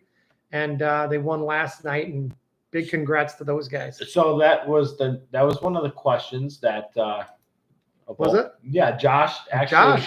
He said, out of context, Freeport making the playoffs for the first time since 2008. They play Woodstock North in 5A. And, taking a look at what Freeport has done, I think that, you take a look. Okay, so Woodstock North, they pounded Elmwood Park and Chicago Prosser in those first 2 weeks, which are pretty much gimme games there. Mm-hmm. I mean, you could take anybody to go beat Elmwood Park. And Chicago Prosser is a Chicago public league school that's going to get rocked in round 1 anyway, even though they're 6-3. So, they got smoked by Richmond Burton. They lost a close one to Sandwich. I don't want to say that Freeport's just going to go in there and win this game, but I think that this is a good matchup for Freeport to have the opportunity to play a big game and come away with a playoff win, which I think would be the first time since 2001. Yeah, I mean, they haven't made it since 2008. Yeah. I was just watching all the news last night, and I seen that, and it was just one of those things I put on my sheet today to make sure we give a shout out to them. We don't cover the 5A, but it was just something cool I seen that, you always root for, like we talked about earlier, the West Carrolls who haven't had the success, and their kids, your kids go out for football and they get it year in and year out. But this year they get that chance to go play in the 8-man playoffs and see what they can do and have the fun of that. But, Freeport will get it this year, and congrats to them. Yeah, and it's great. I mean, Coach Dedman's been doing great things with the Pretzel group and trying to get more kids bought in. Obviously, it's been a tough goal in that school district, and he keeps trying to get these kids to understand that life's hard and you got to do hard things. And hey, come out for football, by the way. Well, what's tough is as a coach, I can probably beat speaking of it, I can beat you down, right? You're year in, year out, and you don't have a shot on this Saturday night to hear your name said, but they were able to see it. And now they get to prepare an extra week and get to play an extra week of football. So right. Cool for them. Yeah. Yeah. That's the only other thing I had. Yeah. And then he said, well, it's better than meeting up with Prairie Ridge. Absolutely. I don't think I would want to meet up with Don't mess with that. Prairie Not Ridge. this time of year. All right. So we went through 8-man.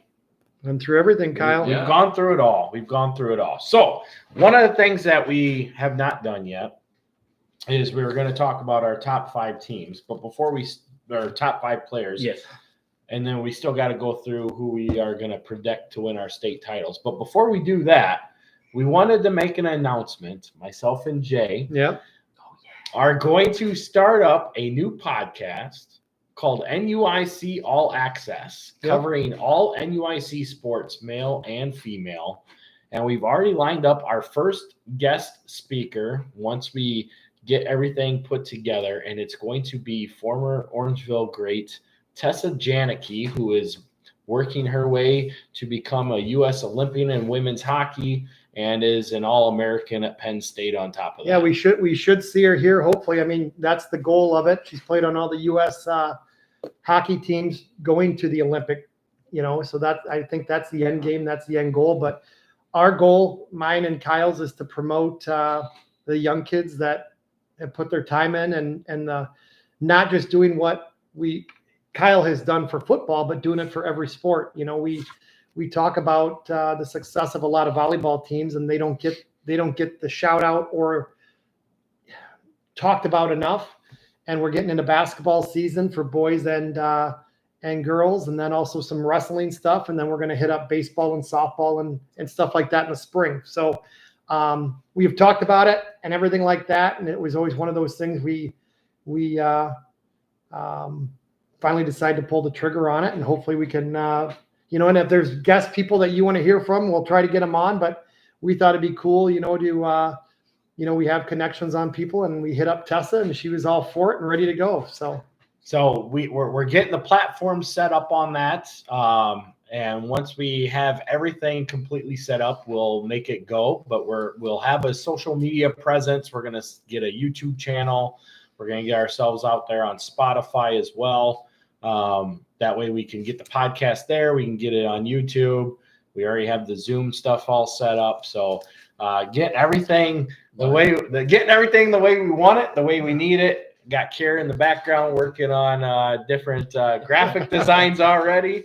And, between myself and Jay, we've spitballed a lot of different people we could potentially talk to and or are interested in bringing in on the show. And I think we already got about 3.5 months worth of podcast material already lined up, ready to go. So, well, I think it's one thing. We both coach sports, right? I coach girls basketball, Kyle coach baseball, but in this, we it's taking your hat off and just doing what needs to be done. And that's giving the kids that put the time in and do the job, to give them a platform to hear their name. Yeah. And I think that's one of the things that the NUIC page for football has done.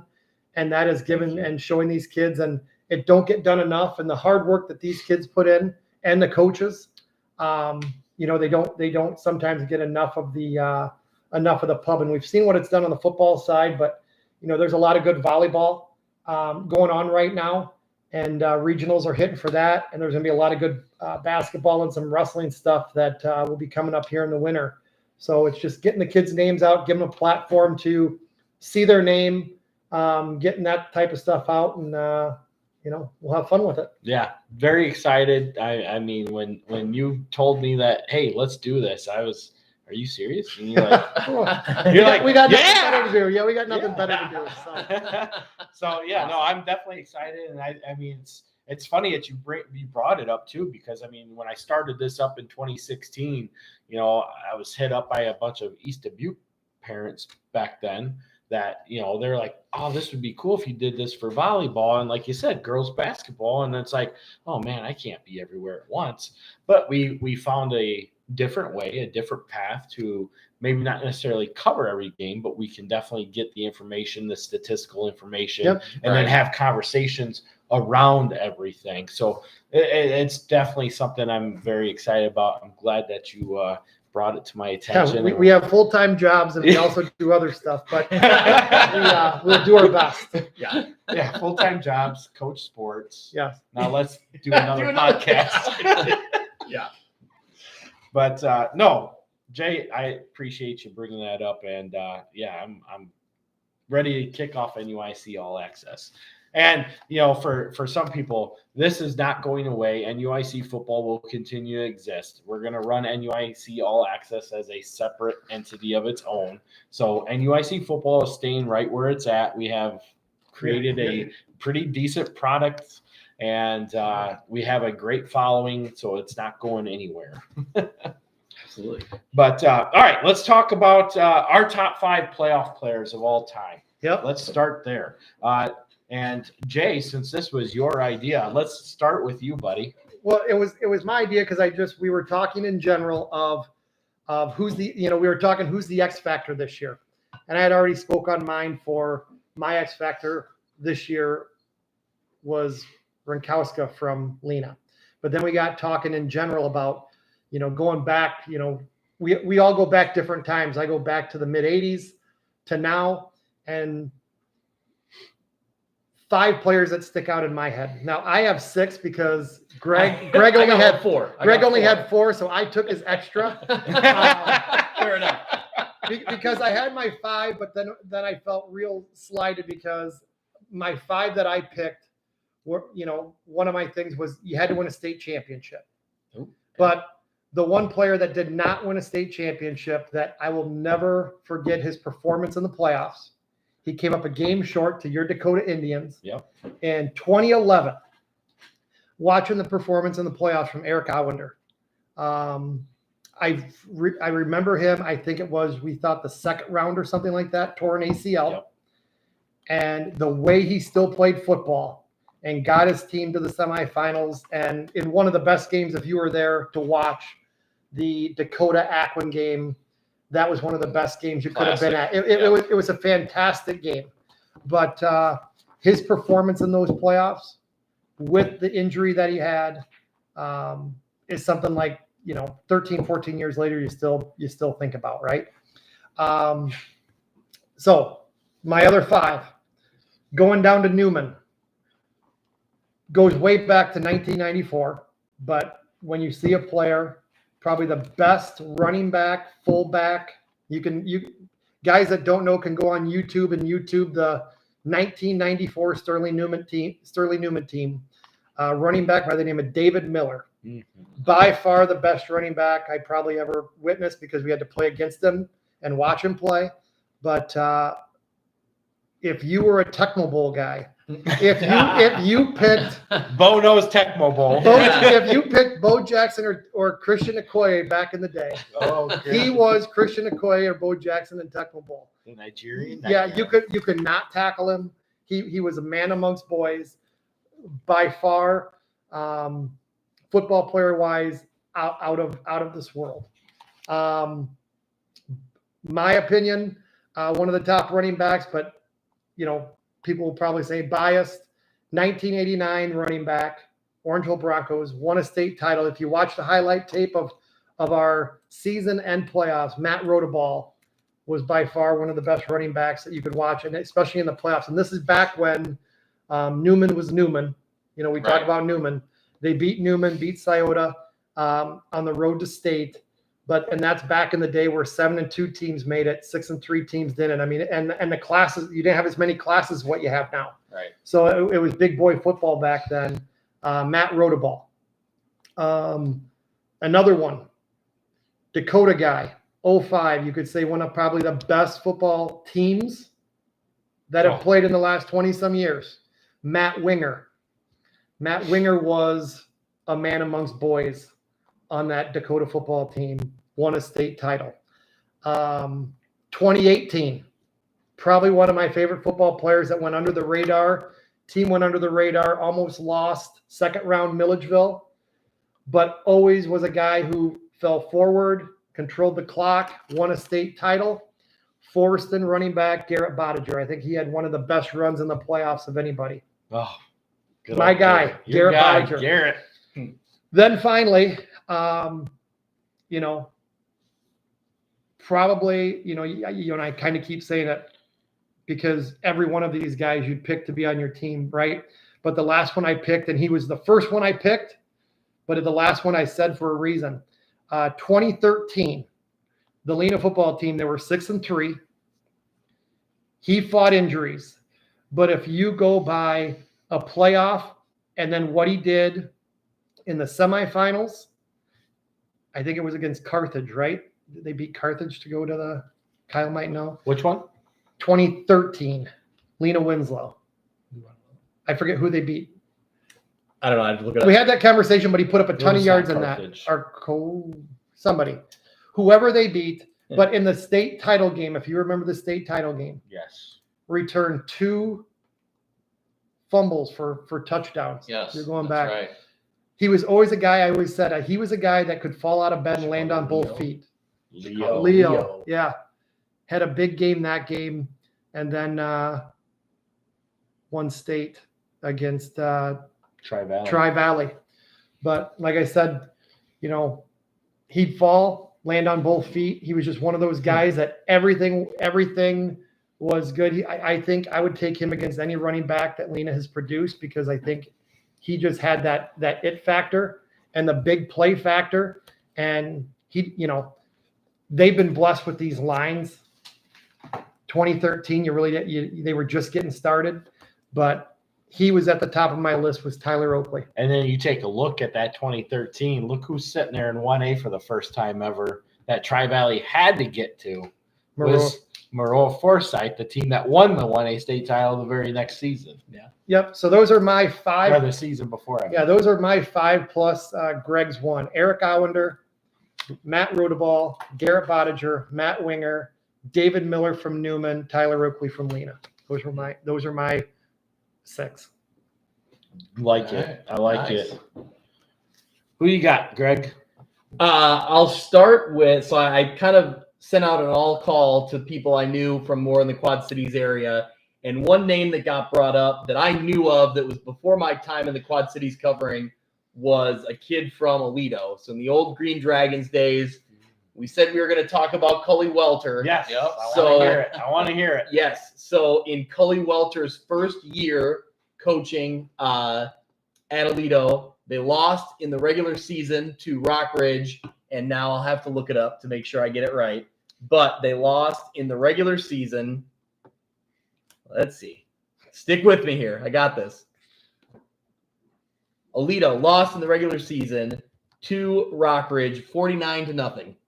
They meet up in the 1 through 32 state championship, and they beat Rockridge 25-16. The running back on that team, Michael O'Brien. So in his career, I didn't know this, but I was luckily I had smarter people than me telling me. In his high school career, he was an impact player from freshman through senior year. Aledo made the semifinals, the quarterfinals, a state championship, and a quarterfinals. So he was for 4 years a huge part of what they did. He did it really well. And the legend of Michael O'Brien was as a freshman in a game at Riverdale on a Friday night against Riverdale. Now I get it. Riverdale's not a great program, but in the fresh soft game, he ran for 4 touchdowns. He then played in the varsity game and ran for 4 more. So he had 8 touchdowns in one night. Oh, So wow. that was regular season. But anyway, quite an accomplishment. And he was part of their state championship with Cully Welter. That's one that I didn't see play in person, but I've seen old highlights and I've heard the story. People I have seen in person, right when I started View from the West coverage, Kyle and I were there. He led this team, had quite a career, and not from a statistical standpoint, from just the story, battled back from injury, Mari Roby. Roby got hurt in a game against Princeton in that spring COVID season, and then was back, ready to play in the fall, but you could tell early on was not 100%. They weren't giving him the ball a bunch for the kind of talent level he had and you thought he should be. But man, I think Coach Aaron and their coaching staff, and he played it the right way, and they slow played it. They waited for him to get fully healthy, and come playoff time, him and maybe one other guy I'm going to reference here, I've never seen a more electric athlete on the field. Every time he touched the ball, you just wanted to see what was going to happen. Some of those runs he had in that game against Fulton in the quarterfinals or semifinals that year were just unbelievable. And then again, Quarters against Fulton. And then in the state championship game, he had 3 different runs that were just awesome. I mean, just the way he caught some blocks and he was gone. He had an interception in that state title game. Yep. I just look at, you wanted to see where he was at on the field at all times, and he was ready to make a play. And I'm happy to see him doing well at North Central, Doing awesome. part of a great program. Yeah. So that was a kid I had to bring up. The other kid that he reminds me a lot of, played a different position, but did a lot of the same electric type of play. Garrett Barnes from Bureau Valley. Back in One of mine. Oh, Did. that was when I first moved Yep. to this area, and I was covering his teams, and that was the same way. Oh, Anytime you go into a Bureau Valley game, you want to see what he's going to do. Yep. And I mean, there's a couple. Well, one play that stands out to me in West Hancock. They were in a third and goal, and they got pushed back to like their own 30-yard line, however it happened. And he rolls out, and I don't know if he was supposed to pass, didn't find anybody, and just weaved his way for 30-some yards to a touchdown. Just unbelievable. And there's other highlights that he was just crazy. Fast forward a little bit, an athlete that was very similar, doing things for Princeton, Tegan Davis. Did they make the semifinals when he was there, or was that not part of his run?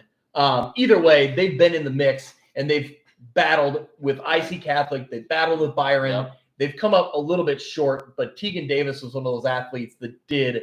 I mean, he was such a weapon for them. They lost in the quarters to IC. Yep. By 7. Yep. And that was a game that came down to the wire. So he was a really fun athlete to watch. The other player I won't mention because I think he's on one of your lists, but we've talked about his amazing run in 8-man football. And in one play in particular. He's but gonna I'll steal. Greg's gonna steal 2 of mine. I'm not going to say it. Yeah. I'm not going to say it. All but right. These must be good players if me and Greg both have them, right? Hey, at least they're Garrett Barnes, man. That's, that's the name. yeah. they're blazing the memory, right? Yeah, for sure. All right, so obviously, All right, Kyle, yours. yes, I'm gonna go with mine. So obviously, for me, I mean, I watched this kid basically play every game of his varsity career, and watching him as a sophomore, I wasn't really sure that he would turn out to be what he ended up becoming. But Jake Apple was just a dude among dudes. Yep. Obviously, he's Dakota's all-time leading rusher. And if you remember that 2011 state championship game against Tuscola, they got down 14-0. Tuscola still had the lead. What was it, 14-7 at halftime? And I remember going to the concession stands, and somebody comes up to me and they said, "You hear that coming?" I said, "You hear what coming?" "That train's a coming." And by God, Apple came out in that second half, man, and it was just lights out from there. Set a state rushing record across all 8 classes at the time with 377 yards. Obviously, the record would get broken the very next day by Ty Isaac from Joliet Catholic. But man, Apple was just amazing. Mm-hmm.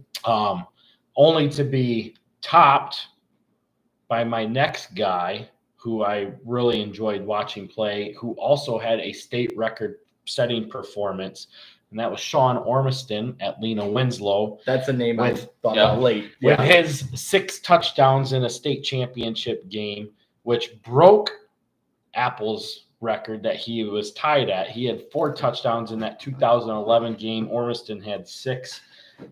5 rushing, 1 was an interception return in that 2019 state championship game. But I mean, just watching Ormiston come around edge in that 2019 game and put out a stiff arm of all stiff arms.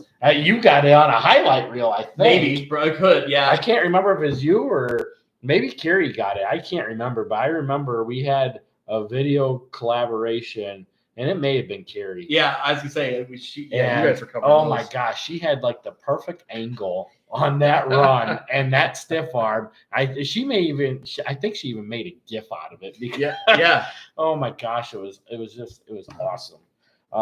But every game throughout that run in every game I watched Ormiston play. I mean, even back to the 2017 semifinal game against Forston. He's the one who made the clutch interception as a sophomore to turn Forston away from trying to become a repeat state champion. And you just always wanted to know what he was going to do next. And that, to me, that was the appeal of him. And I know Jay's like, well, anybody could run behind that line. Well, that's where we, where I was. I mean, if I'm picking a guy on my team, I mean, look at Valentine. Yeah. Ravian Valentine. I mean, he was a man amongst boys, but it was just like, some of these guys, it's like, Bodiger, who I came up with. I mean, AJ Christensen was the most electric player I've ever seen. So that's my next guy. That's AJ. AJ was a guy who every time he touched the ball had that it factor, right? The ankle breaker at state against St. Teresa. Yeah, I mean, just incredible. They still show that on the. We even talked about it that day in the press box. We said this is going to be a run that's going to be replayed for years to come during state, and it is. Yep, it's always up there on the video board. I mean, it was just an amazing run, and every time that AJ came, I mean, you knew he was going in motion. More times than not, he was going to get the ball. And man, he was just you would set up in your seat every time he was ready to get the ball to see what was going to happen. Just electric. And he was so fun to watch. Another one that I have on here I just wrote it down, and this is going back to the day. We're talking the Carthage era days. Wyatt Green ran That's for going back a little bit. Yeah. They got me. ran for like over 3,000 career yards, was a sophomore on the 98 state team. Then he was a junior on the 99 team and the 2000 team. He was a senior, ended up playing at Western Illinois.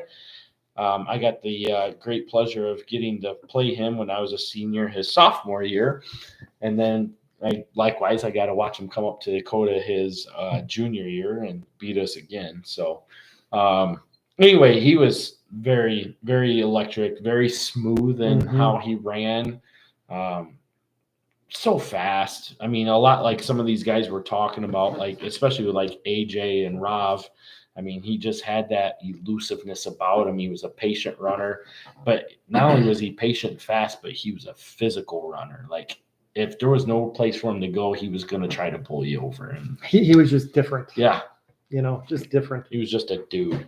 And then another one that I got him on the same line, and they actually played against each other in the state championship game. It was Logan Staver for Stockton and Jack Hockaday for Moreau Forsyth. Oh, I remember that name too. Oh yeah. man! So Jack Hockaday obviously went on to play linebacker for Iowa, but he got to play in 2 different state championship games against NUIC teams. He was a sophomore in the game against Logan Staver when they beat Stockton in 2012. And then in 2014, he was the quarterback when they lost to EPC in the 2A state championship game. Anytime he would drop back, you knew he could throw the ball, but what made him so special was the fact that he could just take off and run with the ball at the same time. I mean, just amazing. Just amazing. And Logan Staver, one of those games was the quarterfinal game in Stockton against Lena Winslow. And I remember him running up the middle, and I think it was behind Steve Hawley, who actually helps out with Stockton football. Now, well, actually, Logan does too. He's on their staff too. So Steve and Logan are both on staff at Stockton. But I think Steve was one of the lead blocks, and Logan came right up the middle on a 31 dive. And he just hit the kid at the goal line and just drove him 5 yards back. And it was just one of those iconic Muhammad Ali type blows. Like Logan hits the end zone, powers this kid back, and then is just standing on top of him. Not in the way that, but just that moment, like, and I'm like, holy shit. I remember because me and Carrie went and watched them play Galena, and I said at that time, I'm like, that team's your state championship team. Yeah. Albeit they got there, didn't win it, but Yeah.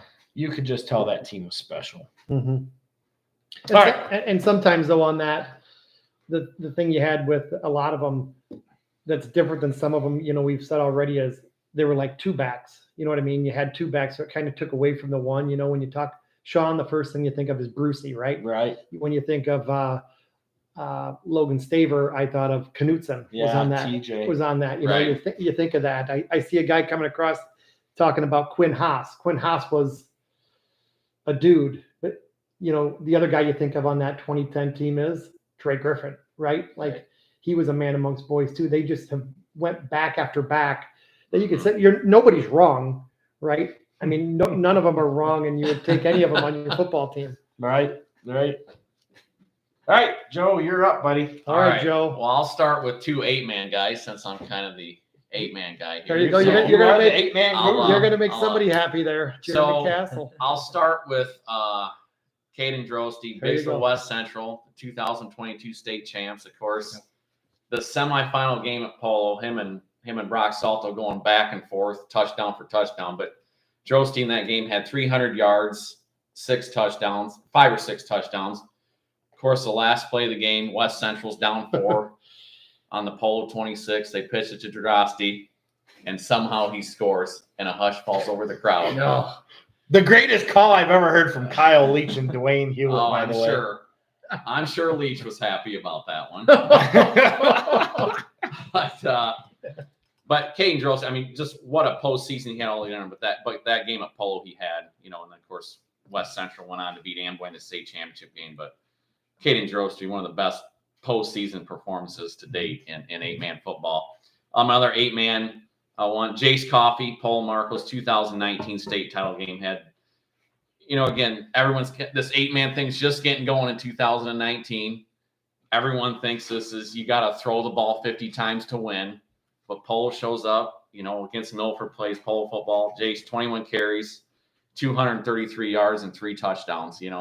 Just kind of set the tone, I thought, for 8-man football. That, hey, you can do this thing, without throwing the football. Of course, Greg already talked about Garrett Barnes. Yeah. Bureau Valley, 2005, that state title team they had. My next guy, so we've already mentioned 2 Forston guys. I have another one. 2014, the quarterback, Robert DeVries. He was a dude. You talk about a kid that is just a leader. He refused to let that team lose. The semifinal game against Galena, right? Yeah. That the last couple drives of that game were Forston needed first downs. He just refused to let that team lose. Had a nice game in the state title game against Carrollton. So, again, Robert DeVries, Forston quarterback. That was Forston's first state title at 3. So that kind of stuck out to me. And then my only other one, this came to mind. Actually, Greg, you and Mitch touched on this on the View from the West a few weeks back. That state championship game back in 2011, the 5A game, Joliet Catholic and Lombard Montini. Yeah. So Ty Isaac, Joliet Catholic, 25 carries, 515 yards, 6 touchdowns. Insane. Jordan Westerkamp from Montini, who ended up going to play receiver in Nebraska. Montini won the game 70-45, but he had 12 catches, 353 yards, and 5 touchdowns. I know we're supposed to be a small school football show here, that's worthy of. I had to mention that because Yeah. when Kyle sent me, that was the first thing that came to mind. I said, get your top 5 guys. Yeah. That was the first game that actually came to my mind. I'm like, I'm jotting this one down right away. Yeah. A couple names that were called out here from Jeremy Castle. Jake Snow was a running back for Newman. Yep. He was really good. And Rondé Worrells was doing all the work before Tegan Davis was. That's one that was a huge impact player. Another name I didn't put on here, but let's not forget, we talk about how great Byron's been these last couple of years, but let's not forget that 99 Byron team, Sean Considine. Sure, absolutely. Yeah. There's highlights on the news every Friday night, Sean Considine scoring these long touchdown runs. I mean, so he was another player that I would mention as well. A man of the month, boy. Yes, he was. Oh, man. It's kind of like another Considine we know now that Yes. looks that way, right? That's funny how that works. Kind of looks the same. Funny how that works out, huh? So we got we already have some game times already dropped in here already. So we'll go ahead and announce those game times here real fast. But Galena travels to Stark County. That will be a 2:00 game time next Saturday. Lena Winslow will be hosting Clifton Central, also at 2:00 next Saturday. Dupac will be hosting Genoa Kingston at 1:00 on Saturday. And Stockton travels to Princeville to play the Princes at 2:00 on Saturday. So a lot of 2:00 time frames here already starting to come in on round 1. So obviously, as we get more and more of these dates and times ready to go, we'll get those posted. But as Greg and Mitch always say, it's the most wonderful time of the year. It is. It's great to be in the playoffs. The next 5 weeks are the greatest 5 weeks of the football season, in my opinion, because you really start to get down to the nuts and bolts of the season. The stakes are much higher. The passion is much higher. Just everything about it just breathes in high school football at the ultimate level, and it's so much fun. But tonight is always, to me, the biggest night of the year.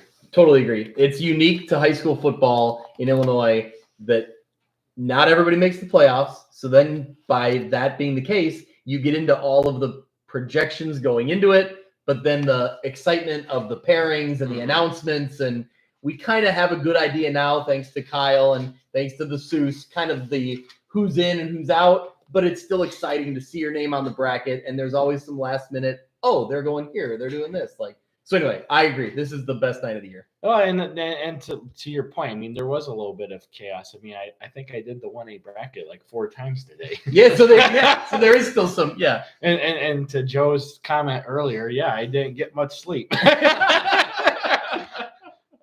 Could barely keep my eyes open at 5 a.m. But hey, it's what it's made for. Absolutely. It's what's fun, and you know, I think one of the things I truly like about it is it's unbelievable how many people come out and ask, you know, hey, who we going? Who do you think we're gonna see? Yep. And it's those kinds of questions that I know Seuss gets hit up with those questions a lot too. Yeah. I don't know how if he even looks at it or answers those questions, but I truly do enjoy answering those questions. Mm-hmm. Like I said, I've always wanted this to be more of an interactive panel. It's why we allow the live chat while we do the show, because I take the media look at it in a different regard, and I like the interaction. It's more fun that way. But anyway, you guys have any other comments before we sign off tonight? I think we're good. Yeah. All right. Well, we want to appreciate you guys all taking a look at our 2024 IHSA and IDFA bracket release. We thank you all for tuning in to our show. We hope you enjoyed the show, and I hope that we gave you the coverage that you came to expect to see. But anyway, it's going to be a great playoff football season. If we did not talk about your team, we truly are apologetic about that. We tried to get through as many teams as we could, but there's always more information than what we can get through at the same time.